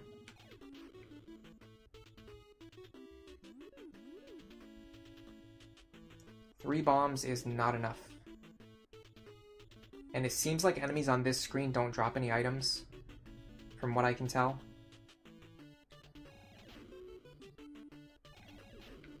This guy's coming up here. I'm gonna let him come up here so I can kill him. Please. Come up here. Can you please come up here? If you're gonna come up here, then come up here. Perfect. Let me recover my health before I kill this guy.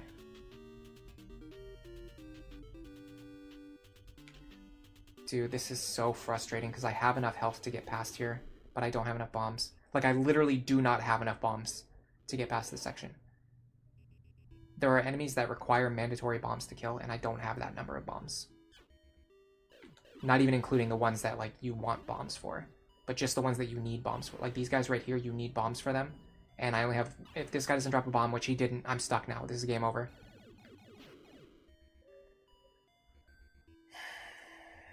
I'll play it out, but I just don't think I can win from here. Okay, that helps. 5 bombs. That should get me through the rest. Nope, no, no, no, no, no, no. Don't crush me.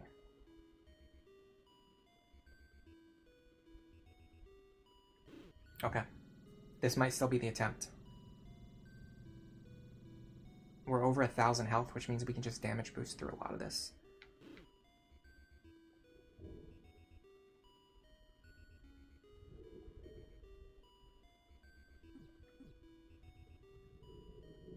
Yep. Dude, is it just me or does this guy always spawn right under your feet?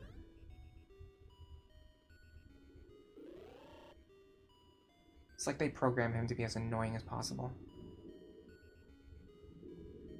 Okay, more homing shots that we can't avoid. I can run from him.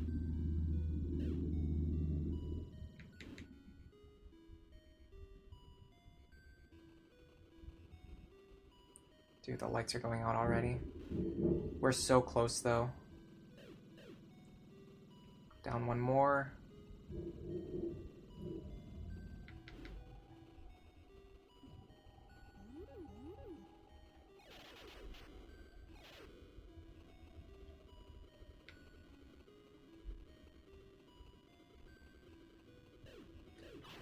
No, no, no, no, no! Oh my god, the escape pod was right there.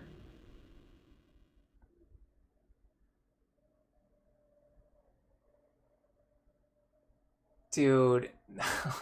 No. Oh no. This is so frustrating. Did you see what happened?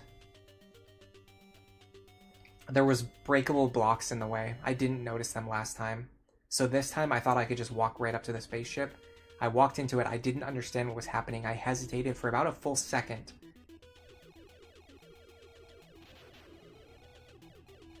Then I started shooting to destroy the blocks. And by that time it was already too late. If I had destroyed them right away, I would have won on that attempt.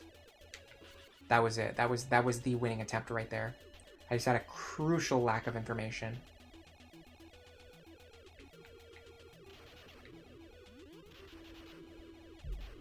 No, no, no, no, no, no, no. That was the winning attempt. The one thing I will say is we had horrific bomb RNG on that attempt. That was, other than the attempts where I literally got 0 bombs, like, of the attempts that actually, you know, went somewhere and had a small chance of succeeding, that was by far the worst bomb RNG we ever got. And we still managed to make it to the very end. Okay. Which makes me feel very hopeful that if we just get decent bomb RNG, I can replicate that performance. I think that's a reasonable assumption. Well, then again, I'm not going to have 2,000 health next time. So I don't know, we might be screwed. We might never get another attempt that good.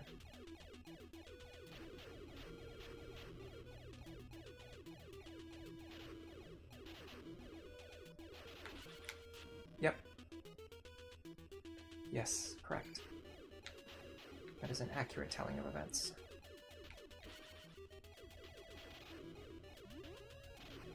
No bombs. Perfect. I should just blow myself up. Bombs, please. What? Just any amount of bombs. Any amount of bombs. Literally 5 bombs. Hello, Tyler Cortese. Welcome to the stream. That was the ending of a tragic movie. You know how in the movie where they always go to like the last second, like the counter, the countdown always goes down to exactly 1, and then they stop the bomb at the last possible second. That's the exact thing that just happened, but then we didn't stop it. That would have been such an awesome dramatic finish until the exact moment where it was not. Yeah, I'm just gonna blow myself up if I don't get any bombs.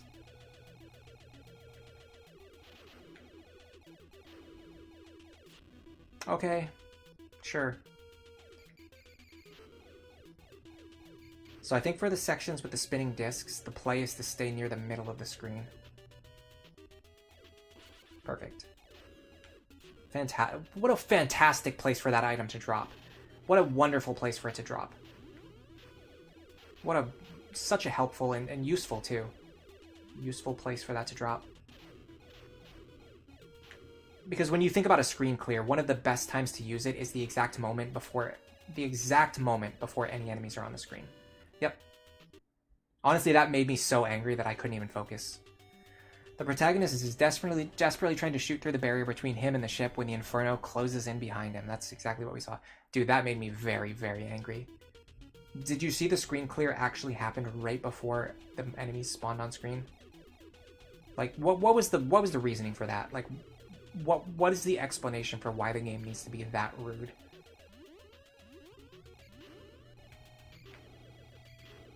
It's just because they didn't put any thought into it. It's straight up, it's just RNG. Like, everything bad that people say about Lunatic Plus, like, that's what we're experiencing right now. Yes, barrier, please.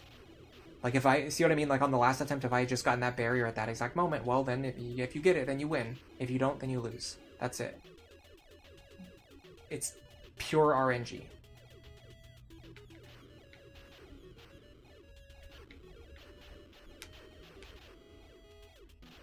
If you have god tier skills, you can beat these sections without any power-ups. But it's so much easier if you get them, especially at the right times.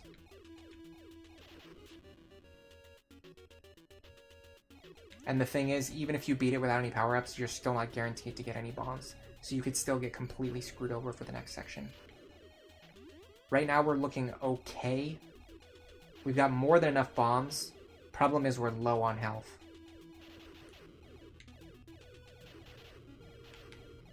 And of course now they want to drop more bombs for us. I mean, I'm not going to complain. The bombs are very helpful.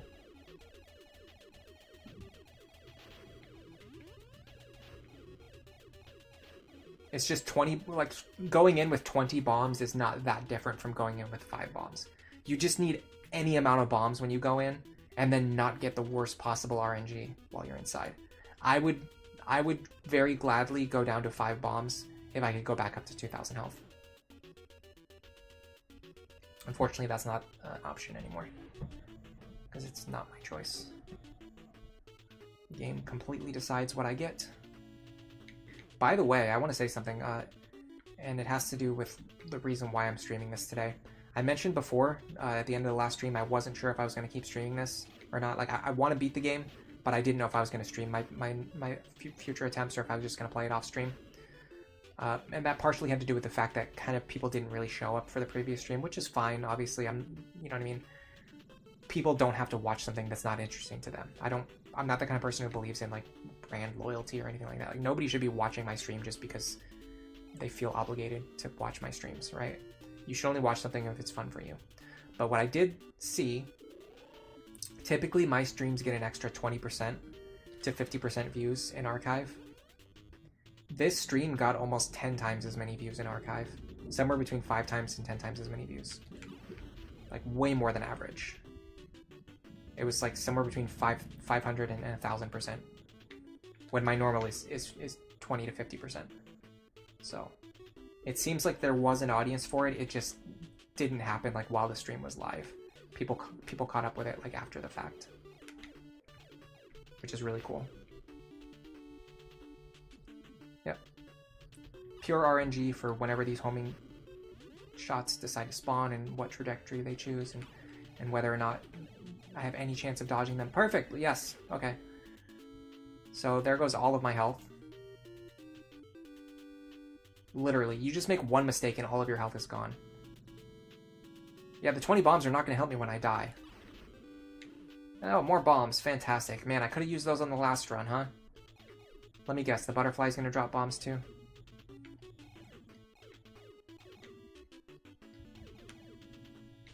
Because we really need 22 bombs. Okay, we're back up to almost 900 health.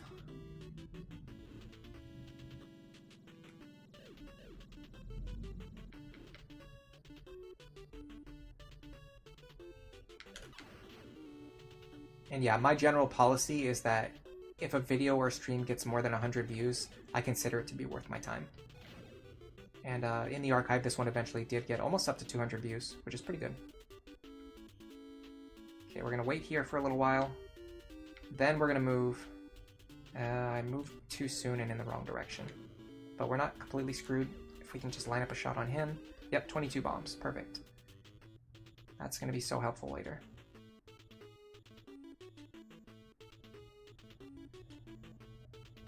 The older games resonate with people in our generation, but Saturday mornings are hard because most of us are raising kids on Saturday mornings. Most of you are raising kids on Saturday mornings. Most of you are raising kids, and Saturday mornings are your moments to be chaotic. I see. It's intriguing when you see the thumbnail of a game you either don't know or if you played it 35 years ago. Yeah. I mean, honestly, my Saturday stream time has been working really well. As like my permanent stream time. Oh god, take damage there. It's just a fact that people who are subscribed to my channel are not here for this game. So it's just necessarily going to have less views than my normal content. Even like streaming other strategy games, I usually don't get very many views. How much health do we have? 300. We're not getting out of here. Let's just use this as a practice attempt.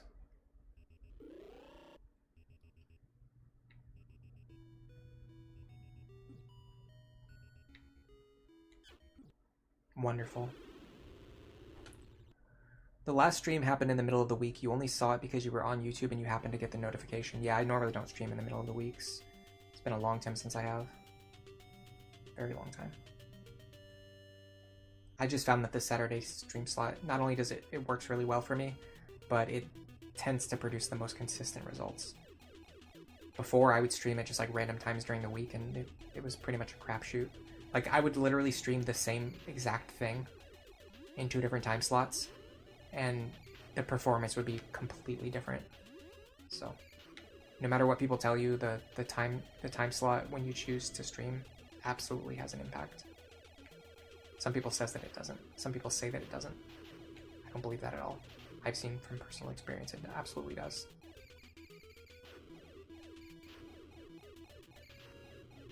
And the thing is, even if you get views in archive later, having good initial views is still important.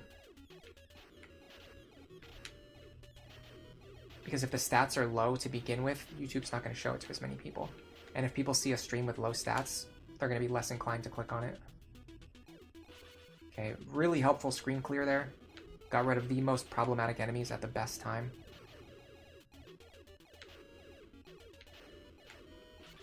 Completely useless screen clear.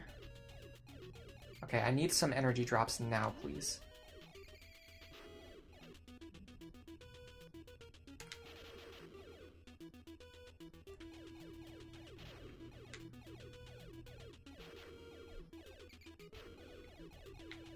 Please, I desperately need energy.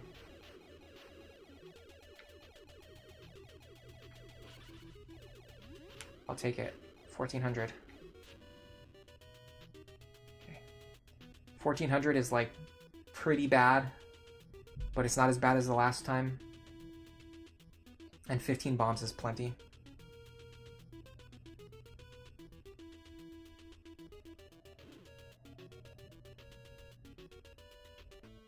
Gray Bell, I have no idea what you're talking about. You mean 8 in the morning till 11 in the morning? Is that what you're saying?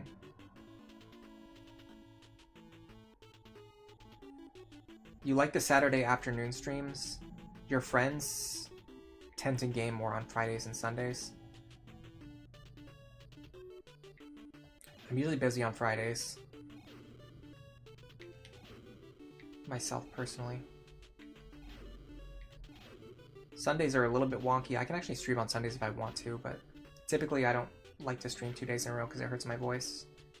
I'd like to stream like Saturday and then like 1 day in the middle of the week, but I can't do it because it just hurts my voice. And typically the middle of the week streams don't really get any views, so it's not worth putting that strain on my voice. I'm gonna try going on the right side over here. Yeah, see, this guy spawns right. I knew it. I knew it. I knew it. I knew that. I can't call him what I want to call him because my streams have to be PG. But I knew that that guy in the purple spacesuit spawns right under your feet. What an obnoxious enemy. What an obnoxious enemy. Can you imagine putting that in your game? Can you imagine designing a game and making it work like that? Making him spawn right under the player's feet? Why did they do that? That's so rude. Okay, again, we're getting good bomb drops, but we really need health drops. Yeah, you meant in the morning. That's what I figured. It just took me a second to figure out what you were talking about. I was like, something about numbers. Okay, these guys are by far the most annoying thing in this entire game. Crap. Yeah, sometimes the bomb doesn't one-shot that guy. You have to follow it up with a shot. Hello, Sir Winston the Fourth. Welcome to the stream. How are you doing today?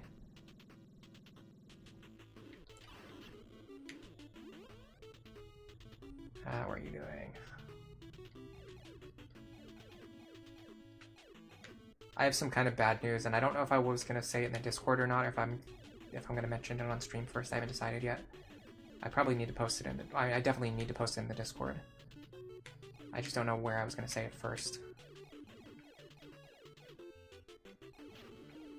Energy, actually I'll take it. I need energy more than bombs right now. Graybell, you like to stream on Wednesdays, Thursdays, and Sundays, but you don't consider archives? What do you stream on Twitch or something? Or you're just saying like you don't factor the archives into your stats? In my case, because I gain a lot of views in archive, it's definitely worth thinking about. Like I literally get... If you think about like my Lunatic Plus streams, I can get like an extra few hundred views, you know, during the week. So it's absolutely worth thinking like and planning around that. Okay. You do you, buddy. Winston, you just ate. You stream on Twitch and on a Discord server. Yeah. I decided when I first started my channel, I decided I wanted to have everything on YouTube. It was a tough decision, but for me, I wanted to make sure all of my content was in one place. And because I make a lot of evergreen content, a lot of stuff that people would want to watch the archives of, I decided to go with YouTube because YouTube is much better for archiving. Twitch is better for like stuff happening in the moment, but YouTube is much better for archived content. So I decided to go with that. Yeah, for some reason the guys in this room never drop any like bombs or health, I noticed. Alright, we're gonna have to just start moving and just keep moving constantly here. Yep. Energy, please. Oh, okay, I missed it. I'm just gonna have to keep moving. Dude, it seems like these guys always shoot you. You see that? Like, there's a red ball that comes out of them. No. There's a red thing that comes out of them when you kill them, and it seems impossible to... You can't be serious. You cannot be serious with that. Keep in mind the movement pattern on those guys is random. He just flew into me and pushed me into the elevator shaft, where I was instant killed. Dude, that is trash. This game looks really fun. It is actually really fun. The first 4 stages are really fun. Now we're on the 5th stage, and fun is no longer allowed. It's way too difficult. I can tell you right now, I'm not beating this game ever in my life, but I want to beat this stage because I know that I can. I know I can beat this stage. I know that I can. We have all of the information. We have the right strategy. I just suck at playing games. I need to do it correctly one time. I just need to execute the plan once without making any mistakes. Or at least no game over mistakes.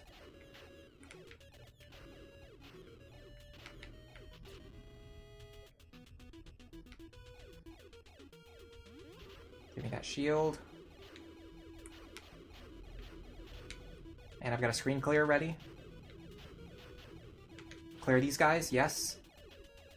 Those are the most difficult enemies. Energy, shield. I need more energy. Oh, you can run into the wall when you have the shield. I did not know that. Lesson learned.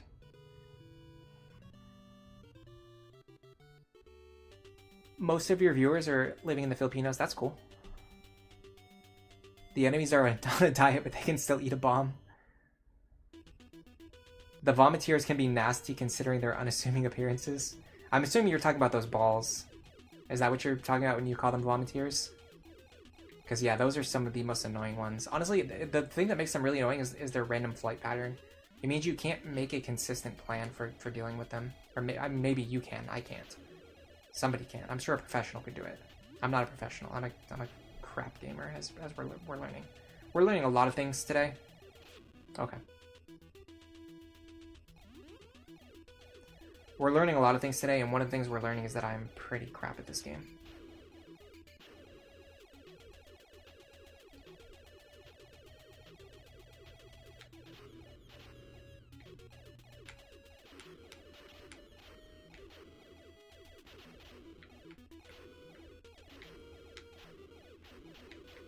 Screen clear.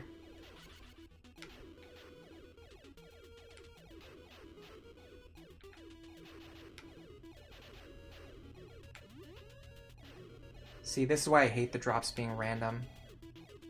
I absolutely should have 5 bombs by now. 5 or 10.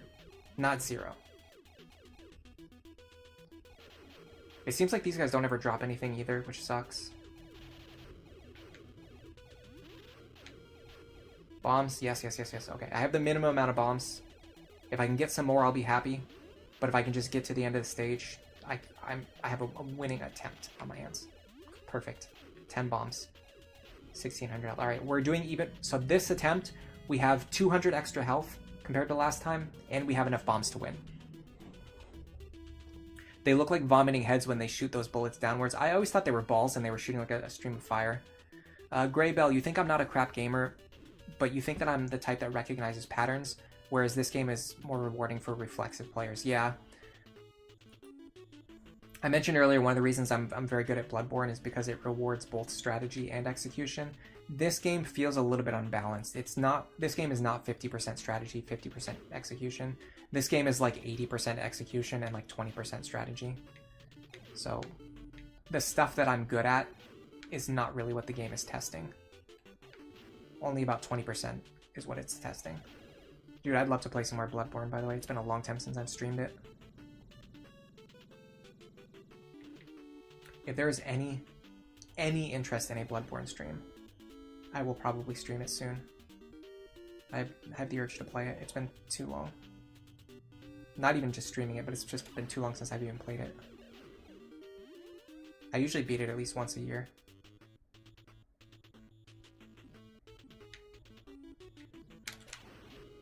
Yeah, just fire the bomb and then immediately rapid fire with your pistol. Because sometimes the bomb doesn't one-shot him.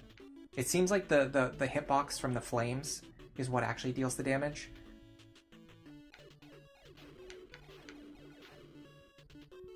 And so whether or not you defeat him with a single rocket kind of depends on how he moves through the flame hitbox.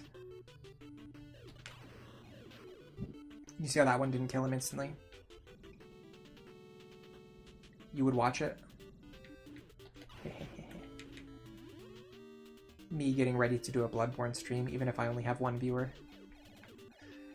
You know what is really interesting too is if you look at the history of my channel, I actually used to primarily stream Bloodborne for years. Usually to a single-digit number of viewers, or 0 viewers. And then I started doing other content like anime stuff and then Fire Emblem stuff. And for the last like 2 years, I've mostly been doing Fire Emblem.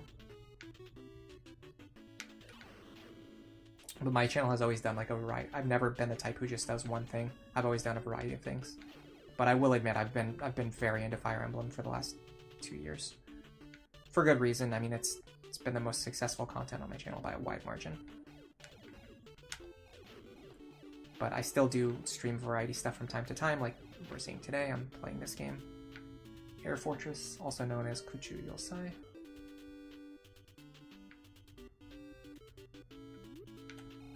Get him on the screen so I can snipe him, and then we're gonna run through here and dodge this guy. Okay, we're looking good on health and bombs. I'm gonna call this the winning attempt right now. Winning attempt right now. Let's do it. No major misplays. I'm gonna recover all my health. 10% luck, 20% skill, 15% concentrated power of will. Oh, Great Bell, thank you for the super chatto. Thank Thank you very much. I just saw it instantly too, the moment it popped up, just because I happen to be looking at chat. And also because it's bright orange. Thanks for $20. Unfortunately, you were asked to stream. You're going to try to pay attention to the background. Good luck. Thank you very much for continuing to watch and lurk, even though you're streaming right now yourself. You've never played any Souls-like games. You've only watched funny clips. Hello, Mira Metu. Sorry, we're in an escape section right now, so we're on a timer. I can't look at chat until after I clear this section. I'm surprised I got so many chat messages all at once too, but I'm going to look at chat in just a second. Yeah, because those red things seem to always hit me anyway, I'm just going to fly towards them. See that? How his movement pattern changed this time, and he didn't push me into the elevator shaft? I think we can win now. We just have to get to the end before we run out of time, and we're on really good health and really good bombs. Even if I kill that guy, I can't pick up whatever he drops, so I shouldn't waste my time shooting at him. I should just run past. Oh, Miramito. Okay, I just looked at your message. So you're one of the ones who watched the VOD. Yeah, I was talking earlier about how it got a ton of views in archive. I got about 500 to maybe 1,000% extra views in from the VOD on that stream, which is kind of crazy. Way more than my normal amount. So it seemed like, even though I streamed at a bad time and not everybody could watch it, it looked like... Hold on. It looked like, you know, there was an audience for it and people did want to watch it. Just, they had to watch it at their own time. Yeah, I shouldn't have wasted a bomb on that guy. I should have just ran past. Alright, so the question is, can I get through all of this junk up here with only 500 health? That's the real question. Can I get through this with 500 health? And we're already running out of time, too.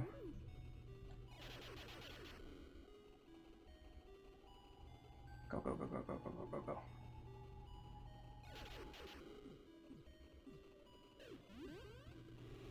Oh, we made it. We made it. We made it. We made it. We beat level 5. We beat level 5. This is my first time ever beating level 5.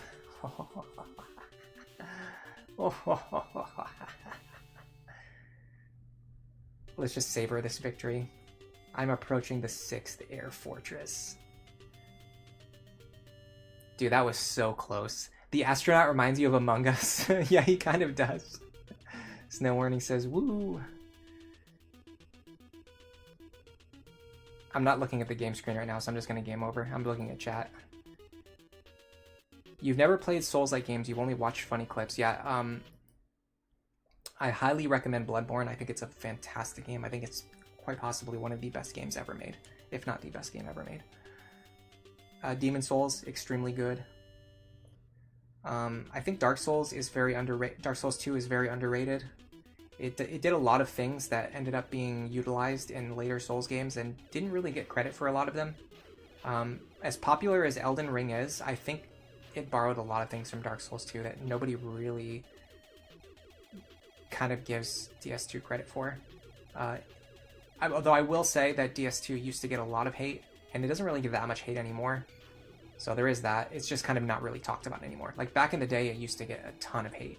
Now it's just like not really talked about. Okay, it looks like this space level has a ton of guaranteed drops, which makes me very happy, especially the guaranteed bomb drop earlier. Oh, I grabbed a screen clear when I didn't need to. Dude, is it just me or is this space stage way easier than the last one? 2100 health, 5 bombs, guaranteed, basically. There's another bomb right there. If I can get it, and I can.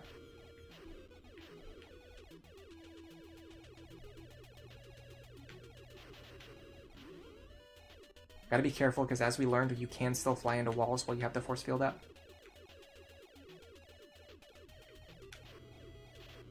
Dude, I love these guaranteed resources. What is going on here? Anyway, I was saying, yeah, Dark Souls 2, very underrated. I think Dark Souls 3 is probably the worst game in the series, and that's just my opinion. But I feel like it has a lot of weird game design choices. I'm gonna mention one thing that I always talk whenever I talk about like the reasons why I don't like Dark Souls 3. This is obviously just like a minor nitpick. This is not like a serious major issue, but I think it really illustrates what's wrong with Dark Souls 3 as like this is like one example that really illustrates like the overall like major problem with Dark Souls 3.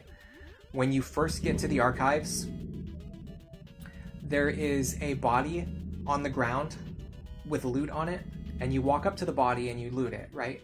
And you get a key. And then you walk like 10 steps, and then you find the door, which is opened by the key that you just picked up.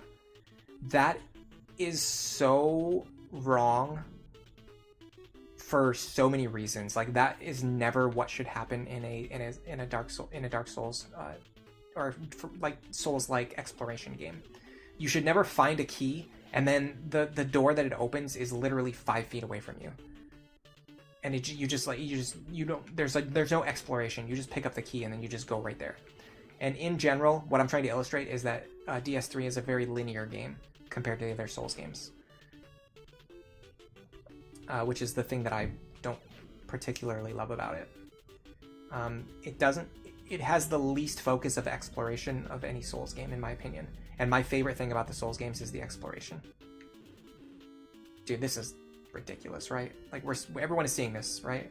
We're all seeing the same thing?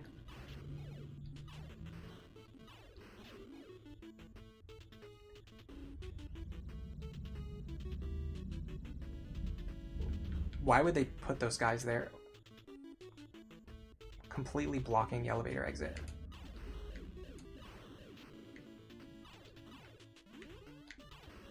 Okay, well, I'm starting to understand why this space stage gives you so many guaranteed resources, because this level is crazy. Look, we're in an actual maze right now. I don't even know where to go next. I couldn't even guess. Hello, Faye. Welcome to the stream. Did I make it to stage 6? Yes, we're on stage 6 right now. You think Bloodborne is on the PS catalog? Yeah, I think if you have PS Plus, you can get Bloodborne for free, or play Bloodborne for free. The key should go to a door that couldn't be opened in a previous section, or a door in a side section, or just like something that you're going to end up using later on. You know what I mean? Like, either way, the game should be encouraging and rewarding exploration. And it doesn't help that the Archives is by far the worst stage in the entire game, and on top of that, the game pretty much goes all downhill from there. Like, honestly, I think the Archives is the worst stage in the game, and then from that point, the game never like gets good again. It just continues to be bad for the rest of the game, for the main story quest. I think the DLCs are pretty good. They're not as good as the DS2 DLCs, not even close. I think the Dark Souls 2 DLCs are like some of the best dungeons in like any Souls game. They're phenomenal. They have some of the best exploration and dungeon design in the entire series, which is sad because like I did mention about Dark Souls 2 getting a lot of hate. Dark Souls 2, definitely the main story quest is like pretty... It's not terrible, but there's not really very many standout levels. It's more that there's just like a ton of content and the core gameplay is good, that I think the game itself just kind of stands on those merits. Man, there's a lot of stuff in this level you just have to fly by. But then you have to play through all of that to get to the DLC. Wow, that entire section was pointless. It just took us right back to the beginning of the stage. I'm probably going to look up maps for this level if we're even going to attempt to seriously beat it. But yeah, so the thing with Dark Souls 2 is like you have to play through a lot of content in order to get to like the DLC, which happens to be like some of the best content in the entire franchise.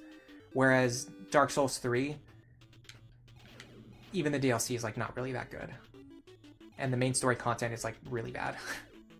The first half is actually not terrible.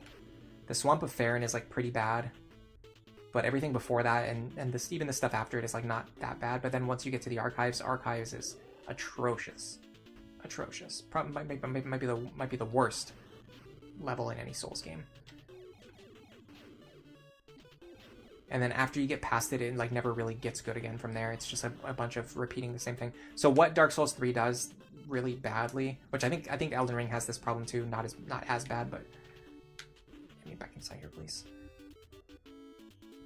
So the big problem with Dark Souls 3's philosophy is that once you get to the second half of the game, every single enemy is just bigger than you, faster than you, has more reach than you, has more health than you, has infinite stamina. It's just not... It's not the core philosophy that was invented, which made the series so good in the first place. What's really good about the Penetrator from Demon's Souls, for example, is that he's bigger than you and faster than you, and he has more reach than you. But he has a pattern that you can exploit.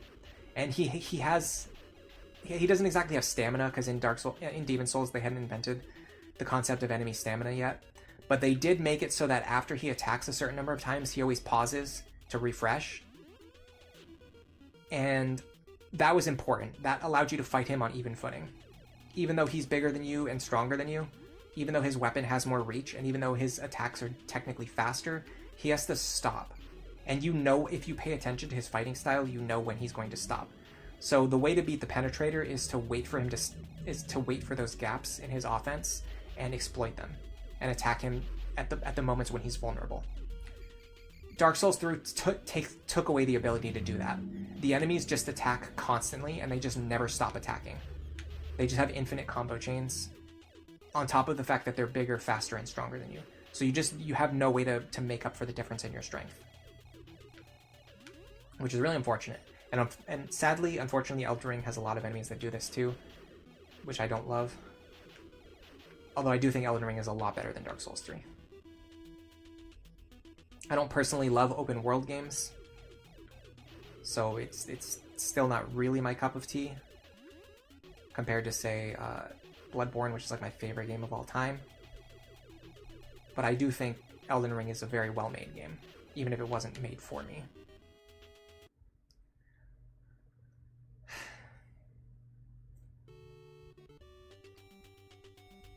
You don't like Dark Souls 2, but you think it has questionable design decisions? I don't know. I think it's like...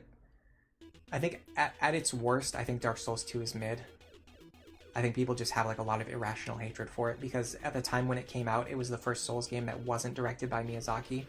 And so people kind of looked for every possible reason that they could to hate it. Because they wanted to, because it wasn't made by Miyazaki, they wanted to not like it. So they just found every reason that they could to criticize it, even though, in my opinion, at its worst, it's really just mid. And it has stuff that's better than that too. So it ranges from like mid content to fantastic content. Like I'd say that's pretty good.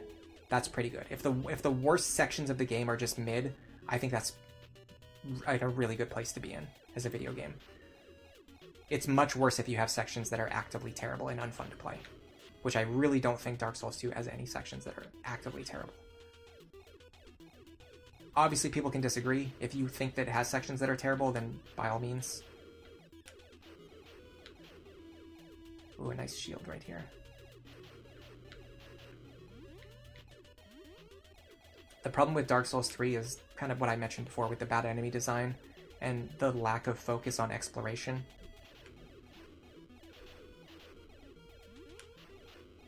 The other thing is that Dark Souls 1 has the most significant and best executed world design in the series, and many people did not play Demon's Souls, they only played Dark Souls 1. So those people went into Dark Souls 2 expecting that this is a franchise where world design is very important, and they were assuming that Dark Souls 2 is going to have very good world design. And Dark Souls 2 does not have very good world design. It has very good level design. It has really good level design, but it has very, like, inconsequential world design, I would say. Like, they don't care about the world. When they were designing Dark Souls 2, they did not care about the world design at all. They focused completely on the level design and the game mechanics. You think Scholar added tough enemies everywhere for no reason? I mean, the reason was to make the stages more challenging, but I get what you're saying. You found my channel through my Lunatic and Lunatic Plus guide videos. It's cool how I built a community of Awakening players.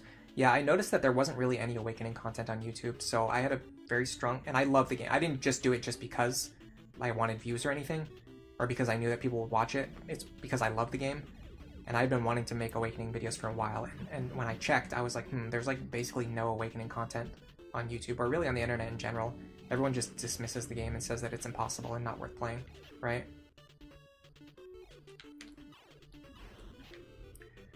So what I decided was that, or my kind of assumption was that if I make those videos, they will be watched by every person who wants to watch Awakening videos but can't watch them because they don't exist. Like there's some kind of demand and there's no supply at all.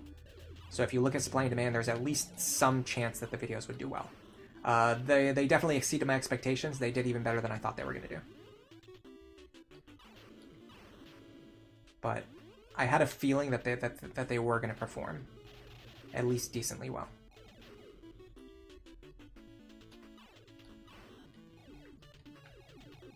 And once the ball was rolling, I decided to just keep going with it because I have, and honestly, I'm going to keep going. My original plan was to make a guide video for every single Lunatic Plus chapter, and I'm going to continue until I at least finish that. And then on top of that, there's a lot of other Awakening videos that people want me to make, like more characters, guides, and things like that.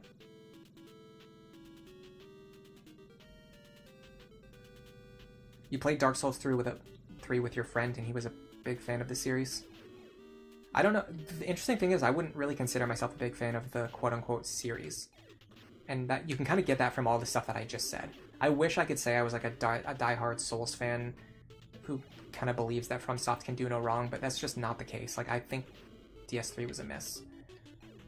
I don't particularly think Elden Ring was like as great as everyone else thinks it is, partially just because I don't like open world games. Like, I wish they would have just stuck to making games focused on level design and not open world games, because I hate open world games so much.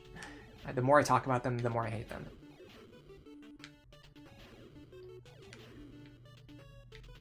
But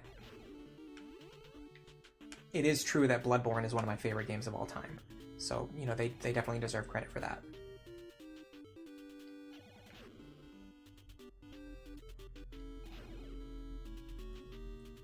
Bro, seriously? Put him in a spot that's impossible to fight.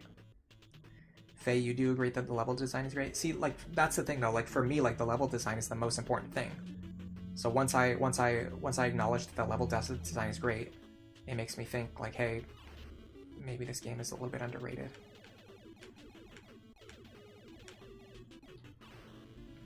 Yeah, see, these guys soft lock. Well, they don't soft lock you, but if you can't stop them before they make those pink walls, you can't really, like, get past them.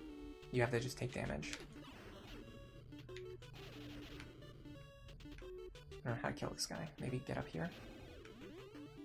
The problem is I'm going through a passageway that I've already been before, which means I don't think this leads to the core.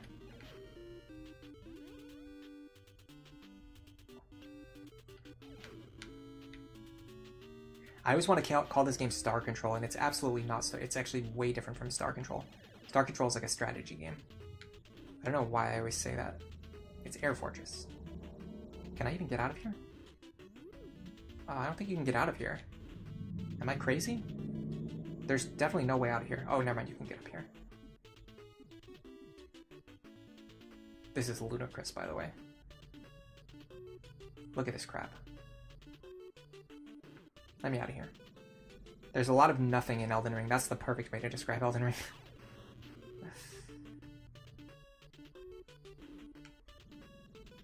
You enjoyed the combat? I actually don't like combat arts at all. That's another thing that I didn't like about Dark Souls 3. Oh my god, I wish they had just dropped combat arts and not brought them back. They were definitely improved in Elden Ring. I will give it credit for that. It did a much better job with the combat arts, but I still hate them. I don't know if there's a better way to execute what they were trying to do. I think Elden Ring might have... I mean, basically, if you're going to do combat arts, I think Elden Ring probably did the best. Maybe did the best with it that it possibly could be done, other than the fact that they're so centralizing.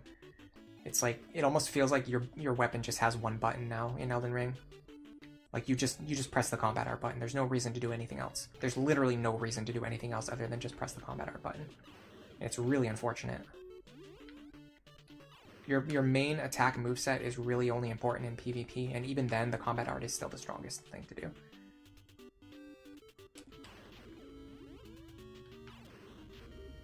Yeah, it seems like whenever you destroy those guys, it always shoots a red ball at you. That is maybe impossible to dodge, I'm not sure. You don't like the combat arts either? I think if you play the game like without using the combat arts, it would be fun, but the problem is the enemies are balanced around it. Like it's very difficult to win encounters without using your combat arts. Okay, I'm just going in circles here. I think I'm going to look up the map for this stage. I said this earlier, but I'm definitely the kind of player who has no problems at all with doing research and looking things up. And I don't see myself beating this level within any kind of reasonable amount of time unless I know where I'm going. Yeah, the core mechanics in Elden Ring are very good, and they did the combat arts like the best you can possibly do them, but it's just not what I enjoy. I just don't enjoy them. I prefer the standard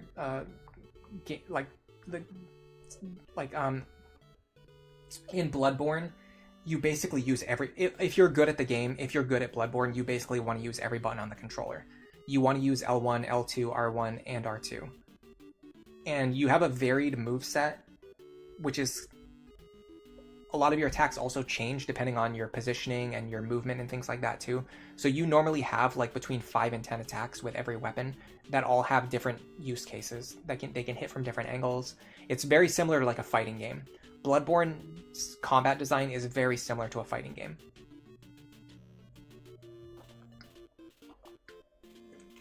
Where you want to use the right spacing and use the right attack at the right time. And I just love that it rewards that level of game knowledge even more than the skill. Like having the knowledge is more important than the skill in Bloodborne, in my opinion. And I think, hold on a second, stage 6 map. I think I'm living proof of that because I'm just not very good at games. I don't have like that level of game skill, but I do have this like the strategy, which is why I'm able to actually be good at Bloodborne despite my lack of skills. Okay, 6th Air Fortress. I see the maps, but it's not telling me which way to go. Like, I can see the map, but the map doesn't tell me where to go. Okay, I see. Start is here. Where's the core? Excuse me, where's the core? Holy crap, this map is huge. This map is insane.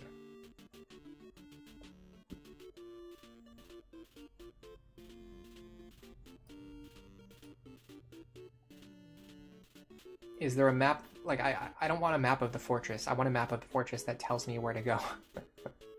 I want a map that tells me where to go. Please, tell me where to go.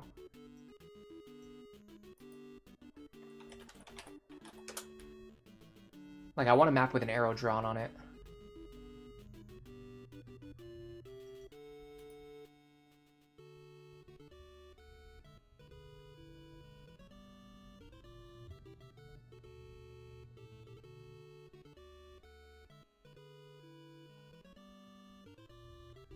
Oh my god, these directions are so complicated. Just draw an arrow. Draw an arrow on the map. That's all you need to do. What in the world, man? Okay. I'm gonna have to write this down myself. Start. Shoot C. Core. That's way faster than what I was thinking. Shoot H. Back to start.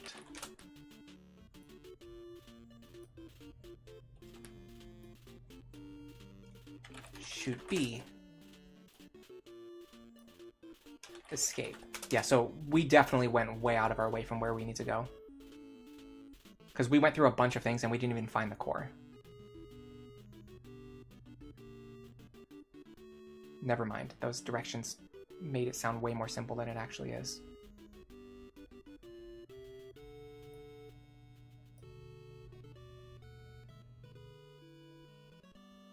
How do you get to shoot C, though? That would be useful information, don't you think?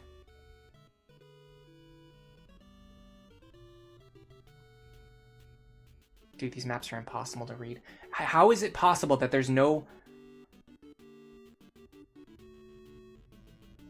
map that just has like the arrows drawn on it? Surely somebody would have made that by now, right? One person would have made it. Hello, Nodot. Welcome to the stream. Yeah, we're in space now. Dude, I'm subsidizing this work. Someone please help me find this. I know it has to exist somewhere. Please help me find it.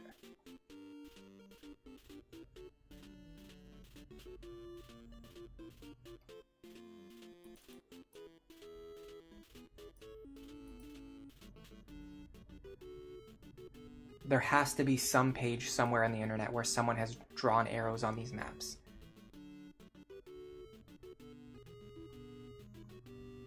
I don't know. It says shoot C. There's not even a shoot C in the first room. So how would I go to shoot C? I'd have to know what all of the shoots are to get to shoot C first. And then I don't even know if it's telling me to go through shoot C or from shoot C, because there's no like clear directions.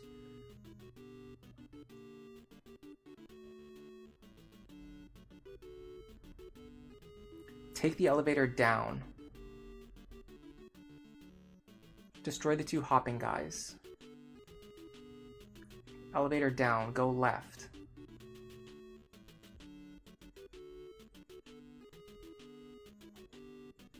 So we would go left here, take the elevator down, take the elevator down, then we're gonna go right.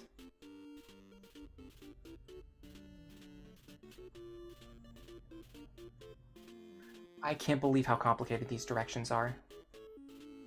Neoseeker maps look promising. Can you link it? Or maybe YouTube's probably deleting it because you're posting a link in the chat. It's so annoying, by the way.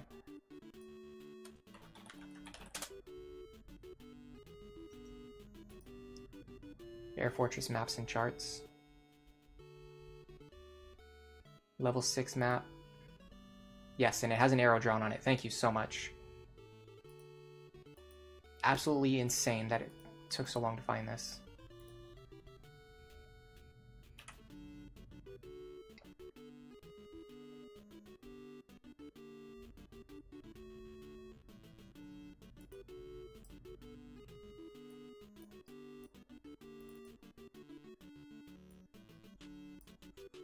Okay, I'm trying to open up the map in a way where I can like keep it up on my screen.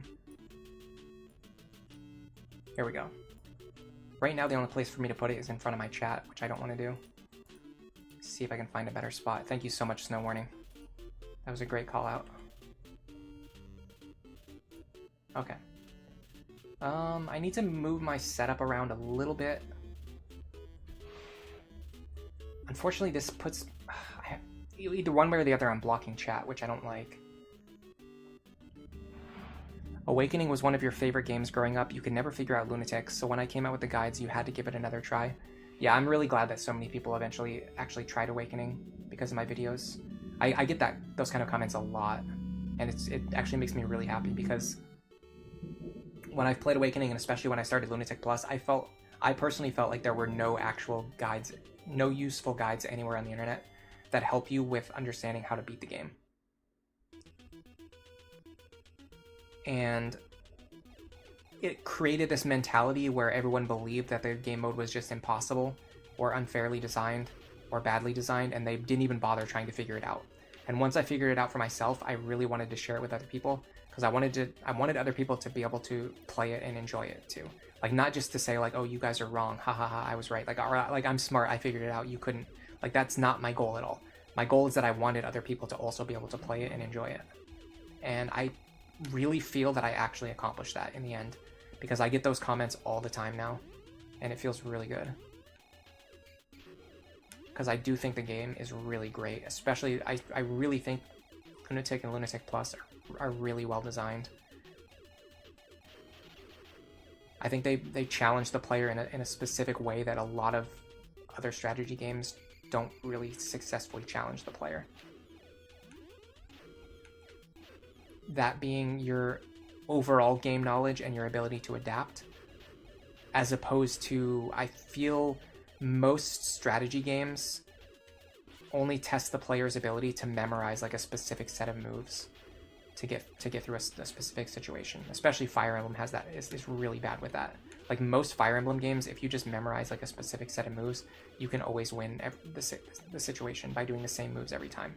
And some people find that very satisfying, and a lot of the Fire Emblem community is kind of built around that mentality, figuring out, you know, more consistent clears and things like that, figuring out, you know, more consistent Iron Man strategies. But for me personally, a great strategy game is one that forces you to adapt based on a board state that's constantly changing. And I really think that Awakening's Lunatic and Lunatic Plus, especially Lunatic Plus, is like one of the only Fire Emblem game modes that actually does that. Okay, we're in a good spot now. We need to go left. You thought, yeah, you used to think Lunatic was mostly luck-based. That's how a lot of people felt, especially Lunatic Plus. Yeah, a lot of these rooms are totally pointless. So that's why I wanted to look up the map, because there's so much, like on our previous attempts, we spent so much time just going in circles in places that don't lead anywhere. So I want to go left here and then down the elevator. There's definitely enemies over here, right? Yeah. I hate that those guys can shoot you before they appear on the screen.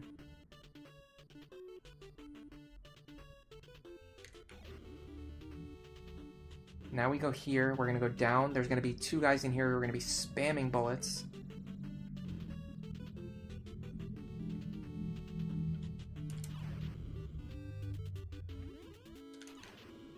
I just have to tank through the damage, I think. Now from here, we're gonna go down and then we're gonna go right to the next elevator. So I think last time in here I went left.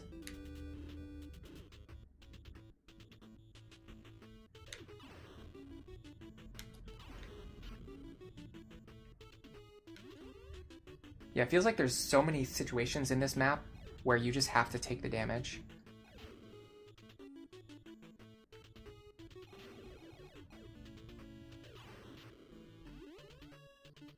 Some of these robots are in spots where you can't hit them either.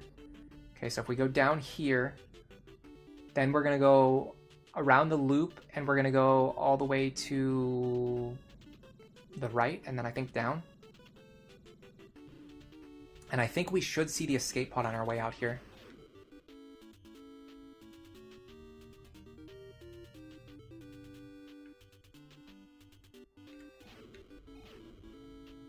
So I think we should see the escape pod here.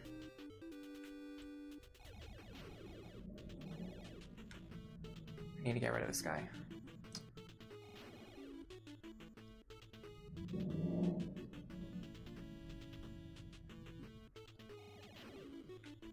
Interesting. You can kind of get through there, through those tractor beams, by using your momentum from shooting. I don't know if there's a use for that maybe later on.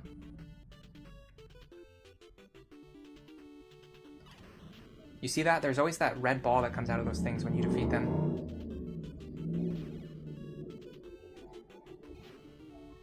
Okay, so hold on a second.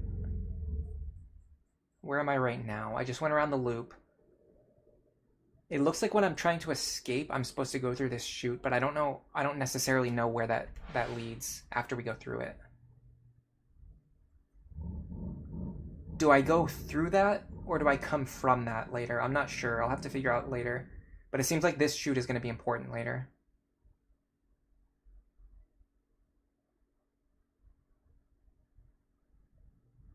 I'm following the arrows, but they don't necessarily tell me everything that I need to know. I'm just going to keep following these directions for now. I'm going to go in here and then I'm going to go down and then see what happens. The escape craft seems to be isolated in section 2. I'm not sure what that means. I don't know what section is section 2.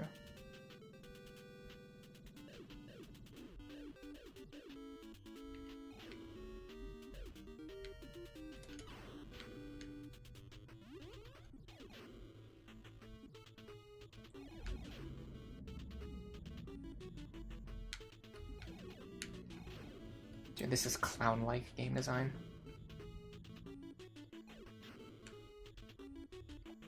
If you want to make a game very well designed, please be sure that everything has a purpose and it's there for a reason.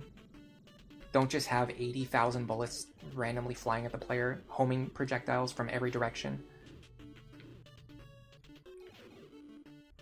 It's funny how I complain about this so much, but I'm still enjoying it. See, I don't understand how to get rid of this guy unless I do this. No, that didn't work. I thought the backwards shot would get past them, but it doesn't seem to work the way that I thought it did. Which means, again, it's just a damage check. You just have to take the damage and just accept it.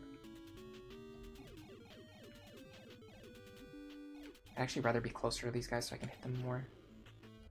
Dude, these homing bullets are obnoxious. Okay. Now we're going up and then left. 4A leads to 4B in section 2. I can't see without my glasses, sorry. I can't actually read the labels on the map, I can only see the arrows.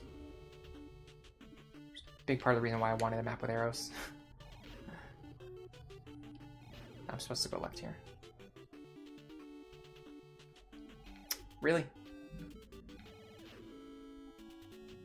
Got absolutely hitboxed there. Dude, are you kidding? There's no way past that guy, right?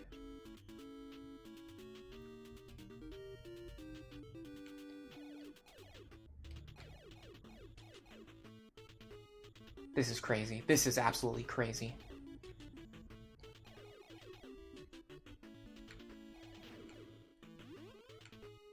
I can't even put into words what just happened.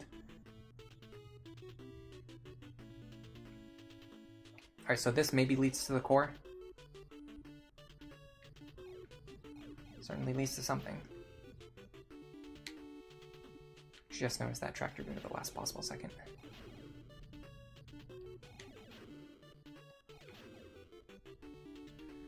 Okay. See, the problem is now I don't know where I am, because the arrows just stop here. Okay, this is the core.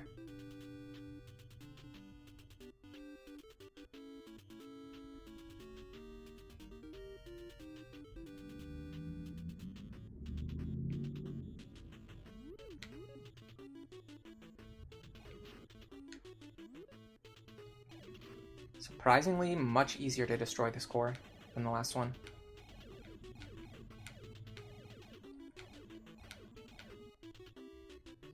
If it wasn't for the fact that I have basically no health, and I have no idea where I'm going. Oh, crap.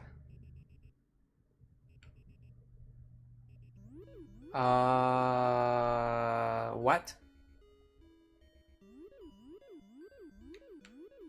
There's no way out of here.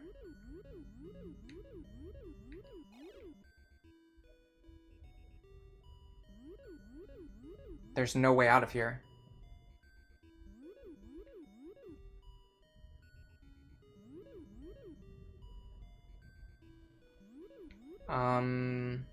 Okay. Wow. Wow, that is extremely precise. I don't think I can beat this game. I don't think there's any possible way I'm beating this.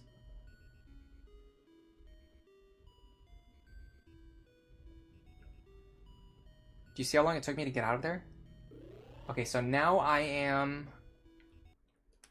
see where I am on the map. I have to go all the way left, all the way up, all the way right. That will bring me to a place that I recognize. Then I just have to get through that 4A chute. I'm not going to be able to do it with this amount of health. I'm not going to be able to do it with this amount of health. But this is an idea of how a winning attempt can go in the next future.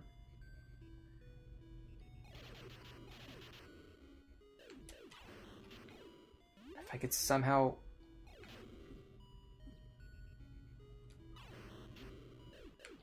Dude, it's so rude that when you kill those guys, they're just allowed to instantly hit you with a counterattack. And there's no way to dodge it.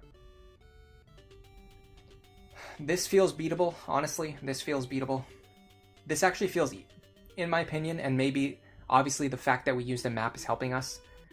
But even with consideration to the map, this feels easier than Fortress 5. It feels like this one, like Fortress 5 was all about extremely difficult situations. This map feels the most like a maze. Like, if you know your way through the maze, it's not as difficult as Fortress 5. So it seems like this one was really testing your ability to explore and find your way through the maze, which is something that I would absolutely love if it wasn't for the fact that it has, like, old, janky, outdated game mechanics. Like, this would probably be the Fortress that I would enjoy a lot more, based on my personal taste and all this stuff that I said earlier about, you know, Dark Souls 3 and all that stuff. About how I love exploration. The problem is this is not really a game that does exploration very well. You're kind of just wandering around, constantly getting annoyed by forces that are way stronger than they should be. And there's no real depth to your decisions when exploring. Come on, really? Now I won't be able to grab the bomb? At least I was able to grab the bomb. I have to survive.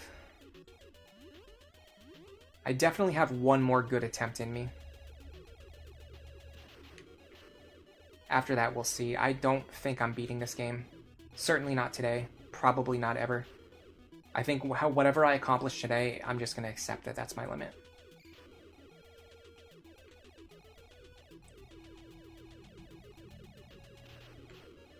In the realm of theory, if I were to practice for another 10 hours, I could get further. But that doesn't consider the real-world practical consideration that I don't want to practice for another 10 hours.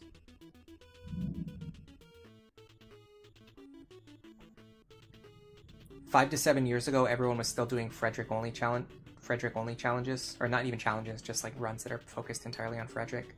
But the game is a lot more fun once you get into it. Yeah, that's what I believe as well. I think the game just has so much fun that a lot of people never really understood. And the thing is, you can still play the game the other way. It's still playable that way.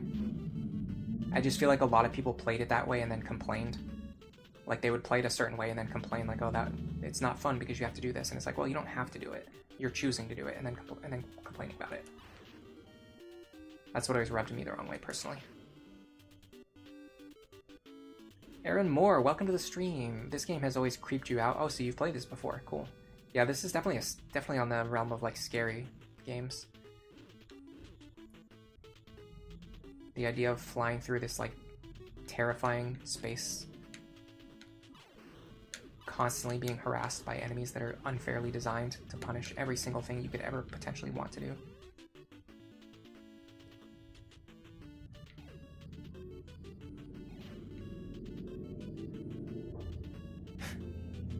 Nice emoji.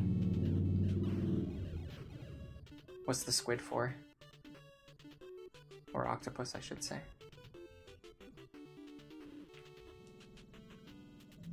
Octopus drums. By the way, I'm sure you guys can hear those motorcycles being annoying as possible. They love to do that, especially when I'm streaming.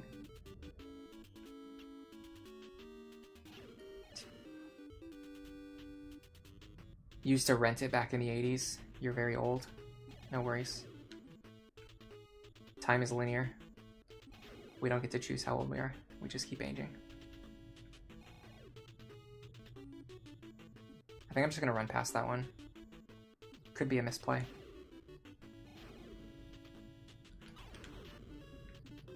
I don't know what to do about that. It just seems like you always get attacked after you clear that guy.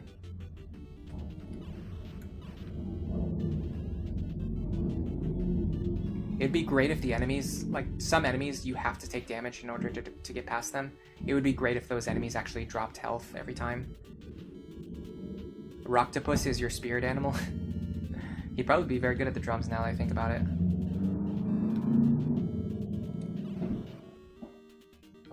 Probably not the first person in history to make that observation.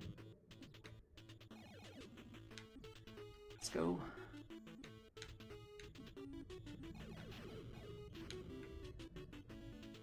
Okay, I don't need to kill that one. The motorcycle guy was actually the level designer for the last Air Fortress.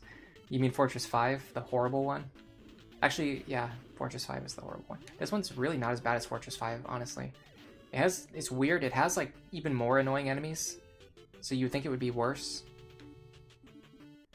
But I think the thing is that you have so much more resources going into this one that you can take the mandatory health. And there's no RNG, so you don't have to worry about whether or not you get like power-ups for health and bombs. You just have them. You just have the health and bombs that you need. It's like, it's more guaranteed.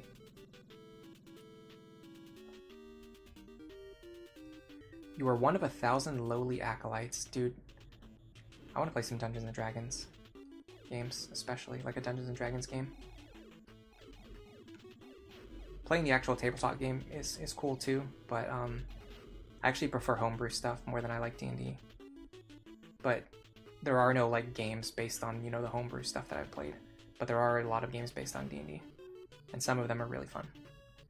Don't ask me why Acolyte made me think of that. I mean, I guess it's probably obvious. Look at this. You can't even fight this guy. You can't even fight him. You can't even fight this guy. They spawn him in a location where you cannot fight him.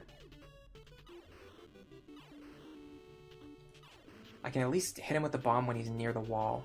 I think I have to do that. The reason you were having so much trouble is because you're always unlucky with your level ups when you start when you're always unlucky with your level ups. When you started focusing on prioritizing the right stat level ups, the game got way more consistent. There's definitely still an RNG element involved with level ups for sure, now that we're talking about that. But you can at least counteract it and like plan for it in certain ways. And honestly, like the variance on levels is usually not going to be so bad that it will force you into a game over situation. Like if you know the game like the back of your hand, it's very difficult to get into a situation where you're in a forced game over.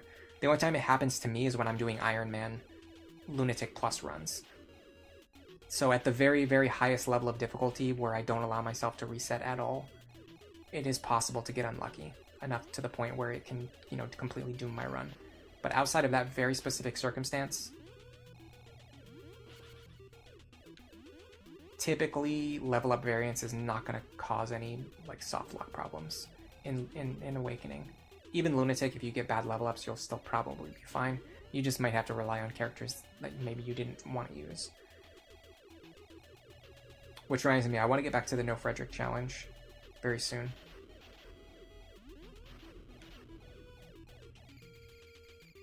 So my plans for the future, I don't know what things people are more or less excited about. I definitely want to play Bloodborne. I want to do a full Bloodborne playthrough.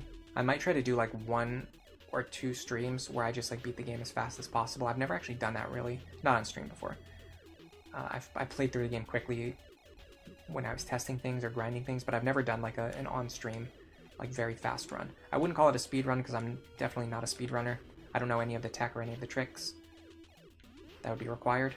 But for me to beat the game as fast as I can possibly beat it with my style of play, possibly in a single stream, maybe in 2 streams if I have to take 2, I think that would be really fun.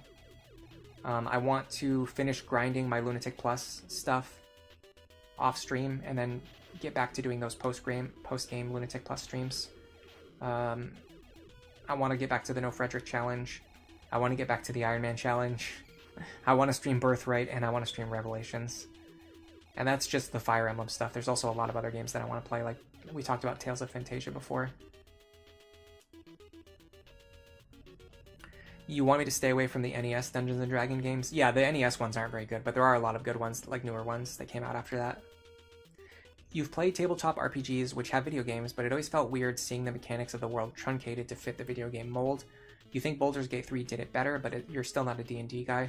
Yeah, even with Baldur's Gate 3, it doesn't capture the magic of what is actually great about tabletop games. What's actually great about tabletop games is that you can do anything and there's no limits. And you can't make a video game that allows you to do everything with no limits, because it's just not possible.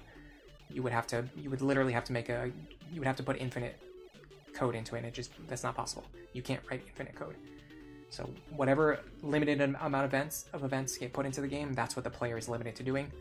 And the thing about tabletop is it breaks that limitation, because the human brain is like an unlimited code that allows us to do anything. Okay, just shoot me 800 times. I don't even care. At this point, I don't even care. My god, that was obnoxious. This is probably the worst room in the entire game so far. What were they thinking?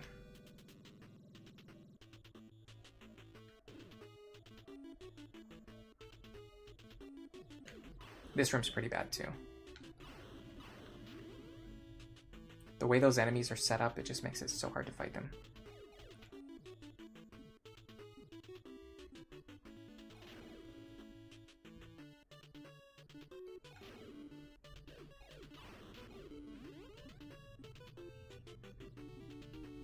Wow. I will say with room 5, sorry, with Fortress 5, did I not go the right way? Hold on a second. No, this is the right way. With Fortress 5, every time I played it, I felt like I was getting better at beating it without taking any damage. And it is sad that with this Fortress, it feels like no matter what I do, I'm just going to constantly take damage. And I just have to tank through everything. But yeah, they can never make a game where you're allowed to do everything that you want to do, and there's no limits. So there will never truly be an adaptation of a tabletop game that captures the feeling of playing a real tabletop game, which is fine. Tabletop is is almost like an improv class with collaborative storytelling. Yeah, we're beyond screwed. We're not winning from here. I've been in a private server with some friends of mine for more than 5 years, I can say for sure, because today I was looking at one of the logs and I saw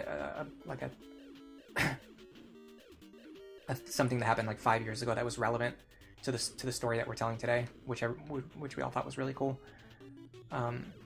But it made me realize that like I've been in this for a while, and I'm probably gonna be playing it for the rest of my life, honestly. Unless something happens to that group and like they get dissolved for some reason, I'm probably going to be playing with that group for the rest of my life. And we're probably just going to be continuing this same story for pretty much forever. Dude, these black balls are terrible. What did you call them? Vomiters? Vomitizers? They're definitely the worst enemies in the game.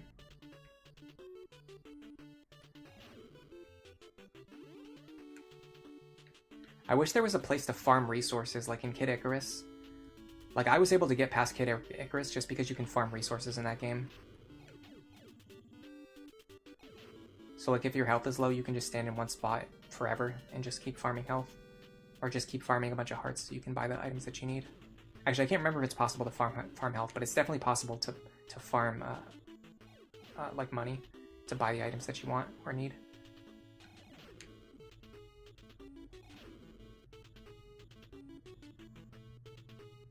This game could really use that. Because once you're like halfway through the fortress and you have no health left, it really sucks. Okay. You're still mad at Lucky Mustafa ending the Iron Man right before Olivia was going to get to level 30. Oh, you're talking about my last Iron Man attempt. Didn't he kill us with like a small crit chance? The Iron Man seems frustrating, but a lot of fun to watch. I actually don't think... I wasn't really that frustrated. Like, I don't know, it's hard to explain. Like, I was getting frustrated, but I was actually I really enjoy the Iron Man style play. I enjoyed playing it so much, and I actually enjoyed playing it too. I enjoyed playing it. It just gets frustrating having to do the same thing over and over again. It's kind of weird. It's like you want all of the positives that come with the Iron Man restriction, but you don't want the downside of having to start everything over every time you mess up. Bomb, please. Nope. Okay. Just game over. Just game over. Just game over. I can't. That just made me way too angry. I hate when you die in this game and it causes you to lose the resources that are on the screen, because you can't control your character when you're respawning for like 4 whole seconds, and while you're doing that, every single thing that you want to pick up just goes flying off the screen, and you miss so many items. Yeah, the Vomiteer. Those Vomiteers are definitely the worst enemy in the game. Anyway, yeah, it's hard to explain, but like, I really wish that I could enjoy like every aspect of the Iron Man, but like also like win on my first attempt. Does that make sense? Like, I wish I could win on my first attempt and not have to deal with the feeling of restarting and losing my progress every time. Even though that threat of restarting and losing your progress is what makes it so fun. And even though there were times when I got frustrated, I had a blast, and I definitely want to do it again. I just needed a mental break, a mental reset. And I do believe we got better and better at making it consistent over time, too. It's not like it was just waiting for the right RNG. Come on, really? Really? And then we miss it.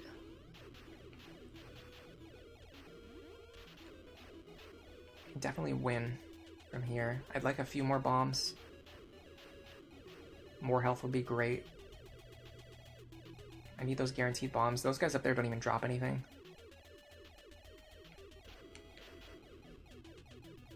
Screen clear didn't help. I mean, it helped, but didn't get any drops.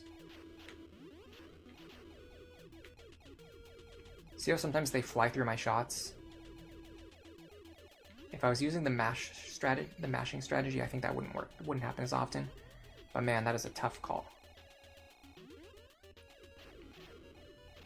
Oh, that was a really great force field. Because these are the most dangerous enemies in the map. Okay, we've got one more set of enemies to defeat, I think.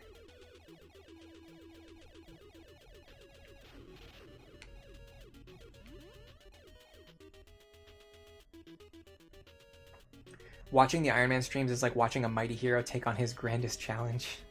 The No Frederick run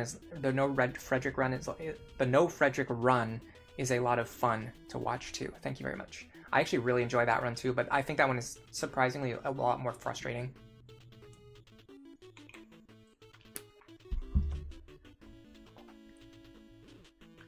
Let me pause really quick. Actually, I'll just let the music play. No Frederick, I think, is going to be easier in the long run. Like once we get past the early game. If you can get past the early game, the rest of the game is going to be pretty possible to beat, pretty reasonable to beat, right? With No Frederick. However, at the start, it's a lot more frustrating because it's so RNG heavy without Frederick. Frederick does such a good job at normalizing your RNG. Excuse me. Whereas with the Lunatic Plus in general, and especially Lunatic Plus Iron Man, because I'm allowing myself to use Frederick, excuse me, even though the difficulty is a lot higher, the run ends up being a lot more consistent at the start.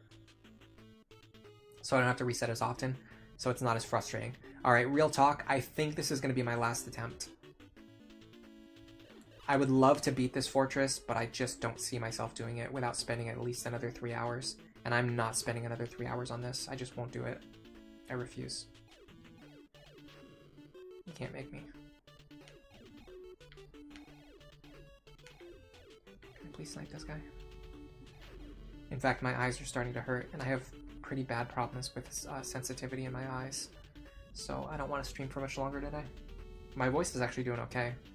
My eyes are killing me though. Yes, please. Please, spam non-stop. Please do that.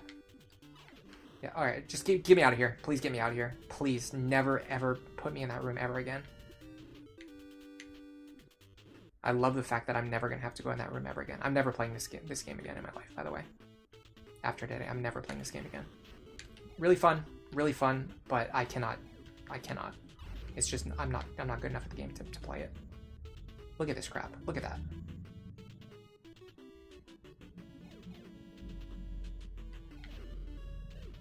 Are you kidding me? Yeah. I quite literally do not have the skills needed to play this game at the level that it needs to be played. That's what I've discovered about myself, and that's what I'm going to accept. You felt engrossed in the Iron Man stream in a very emotional way. It felt actually parasocial, like you haven't been for other streams. Sorry to hear that. I think the word parasocial is a little bit overused, though. I think being invested in something isn't necessarily parasocial. And I also don't think that it's impossible to become friends with somebody just because they happen to play video games, like on a stream.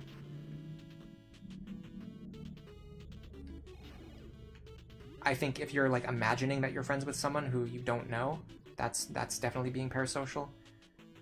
But if you develop like a friendship and a relationship with someone, I don't think that's being parasocial. And it's not impossible to do so. Definitely a hot take. There's a lot of people who will disagree with me, especially other streamers who have more problems with fans being parasocial. I never personally felt like I've had that problem yet. And even if I did, like, I don't know, I wouldn't take it out on every other fan. I wouldn't, you know what I mean? I would, like, if I had like one fan that was like really problematic, I wouldn't take it out on everyone else. I would just accept that that was that one person's behavior. But I also fundamentally believe that it's like playing video games for 5 hours a week doesn't make it impossible for me to have friends. And I don't think there's anything wrong with making friends on the internet either. Come on, really? Why did that even happen? Oh, cool, now this guy's stuck here in a spot where he's guaranteed to deal damage to me. Love that. Dude, it seems like the plan in this map is to just run away from everything. Like, am I crazy or is that not the case? It seems like the game just wants me to run away from everything.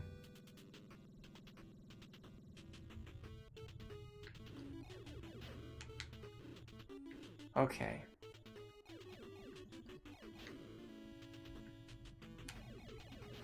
I don't know what to do in that situation. It seems like nothing works. It's another one of those nothing works type situations. Alright, before we deal with this guy up here, let me see what chat has to say about my weird take on parasocial fans. You never thought of leaving Frederick without a weapon? It's cool that it's even possible. Oh yeah, stuff like that, like leaving him on the fort unequipped to farm experience. I love stuff like that. Sir Winston, you want to try this game now? I highly recommend it. It's very good, and you'll definitely enjoy the first 4 levels. And then, if you can enjoy levels 5 and beyond, just depends on like how good you are at the game and how much patience you have for this style of gameplay. You didn't mean parasocial in a bad way. You just think that you shared my excitement and frustration because you were so invested in the challenge. Yeah, that's what I mean. Like, I feel like the word parasocial is just so overused now, and it always comes with negative connotations too. Like, how? How do you get past that guy? Let's look at the terrain. Seriously. No. Stop. Pause. I have my archive of the stream paused. This is unreasonable. It's a narrow corridor where you have no angle that you're allowed to shoot from. The enemy is above you, and he has an attack that fires down. And if you touch him, all of your health gets drained in less than 2 seconds. The only way to kill that guy would be to go all the way back down the tunnel and have him follow you the entire way, which would take forever because his movement is random. And then once he gets to the bottom, you'd have to try and line up a shot. There's no way that's what they're expecting me to do. That is so phenomenally unreasonable.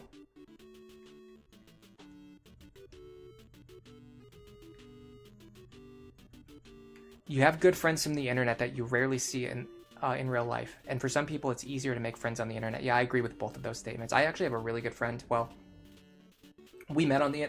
and this might have something to do with why I feel this way. But we met on the internet. And we've known each other for easily more than 10 years. I almost want to say more than 15 years. We've also met and hung out in real life. We even lived together for a short while. We were roommates for a while. And I know his mom, like his mom sends me Christmas presents still. So like this idea that you can't make friends with people on the internet just doesn't make sense to me at all personally.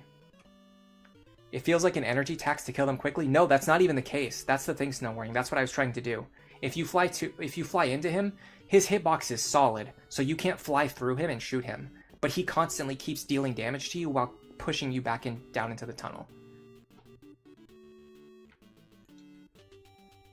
So there's no way to actually get past that guy through damage boosting, which is the main strategy that I've been using on this level. It's damage boosting or dodging everything. It just doesn't work. He has a solid hitbox, so he pushes you down the entire time. So you can't get up into like to have an angle to shoot. And I'm just gonna play through the first stage again really quick while we're chatting and getting caught up on the chat. But yeah, I've completely given up on beating this game. I cannot beat that fortress. It's not within my powers. If somewhere deep inside of me there is the skill and the strategy to do it, The problem is I don't have the patience for it. I simply do not have the patience for it.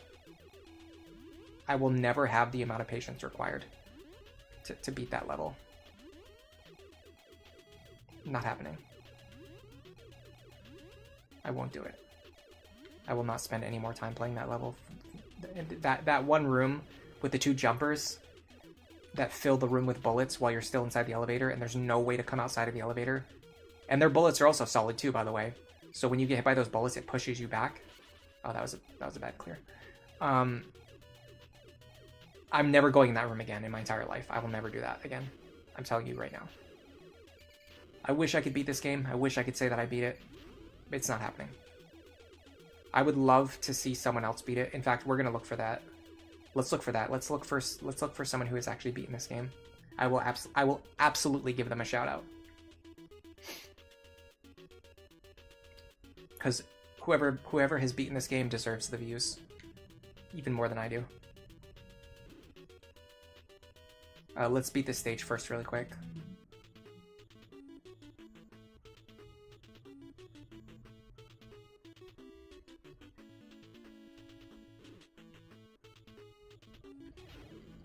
I really think the first 4 stages are fantastic. And stage 5 is actually pretty good too. If stage 5 was the last stage, or if that was like the peak of the difficulty, I think this game would be phenomenal.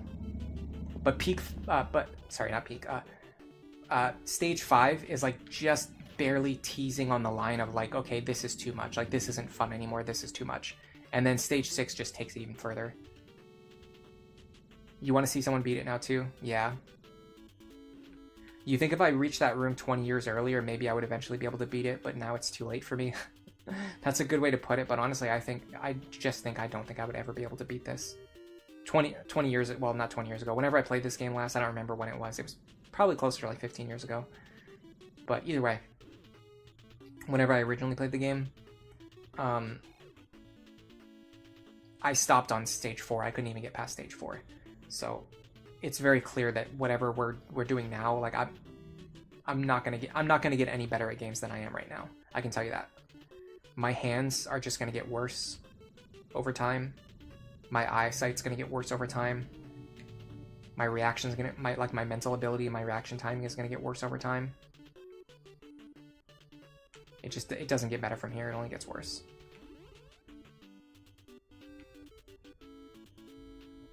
I've barely taken any damage, by the way. I'm still at 890. So I took 10 damage at some point. Yeah, I want to see the 100% clear. We're going to look it up.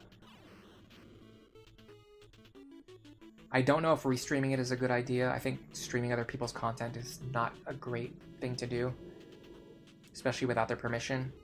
So I probably won't do that. I'll probably just watch it myself on my own time, but I will link it to you guys so you guys can watch it too. And then you get onto the escape pod and you run away. You've made good friends both online and offline. You think it's good to have both? Oh yeah, for sure. Yeah. I mean, I still have friends, you know, that I've met in real life as well. That I've known for, gosh, since I was in high school, really. None from before that, because I did move right before I started high school. All right, here's the deal.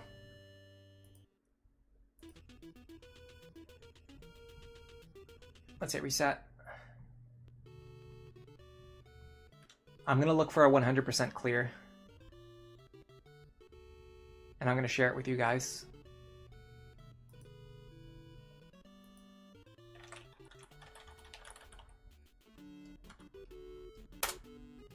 And then I'm going to see if Millie has eaten lunch yet. And if she has not, I'm going to ask her if she wants to meet me somewhere. Okay, so someone has a 46-minute video. Someone has a 2-hour video. Someone has a 7-minute video. I'm going to go with the 46-minute video.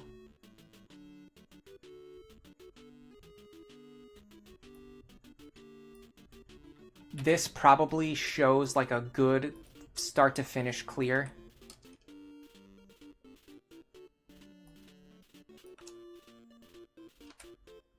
You're going to have to look it up yourselves because YouTube deletes links in chat. Even when I post them, YouTube still deletes them sometimes. But anyway, so it's called NES Long Play.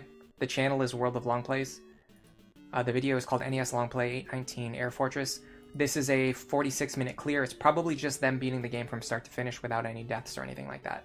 So this is probably going to be like the neatest, cleanest clear that we're going to get. And with that, I think I'm going to head out. Thank you, everybody who came to the stream today. Thank you to the lurkers. Thank you for leaving likes. If you sub to the channel, that's fantastic. If you're new here, welcome. I stream a lot of Fire Emblem, but I do stuff like this from time to time still. Thank you, Faye, for stopping by and for being here and for chatting. Thank you, Snow Warning, for being here the whole time, keeping me company. Olaran, thanks for stopping by earlier and chatting for a bit as well. Thank you, Gray Bell, for being here and for the super chat. I'll give you another shout out for the super. Thank you for Tyler Cortez for being here for most of the day today as well. Winston, thanks for stopping by and staying till the end. Glad to have you here. Meride Mateo, thanks for stopping by. 2314, thank you for stopping by. And Faye came back again. And Tyler Cortez, some more chatting. Nodot stopped by today. Thank you, Nodot, for stopping by today. Aaron Moore, thank you for coming to the chat. I believe that was a first-time viewer. I'm not 100% sure, but thanks for stopping by. And I think that's everybody. Have a good day. See you next time. Thank you for the stream. Thank you, guys. And for now, enjoy the rest of your day.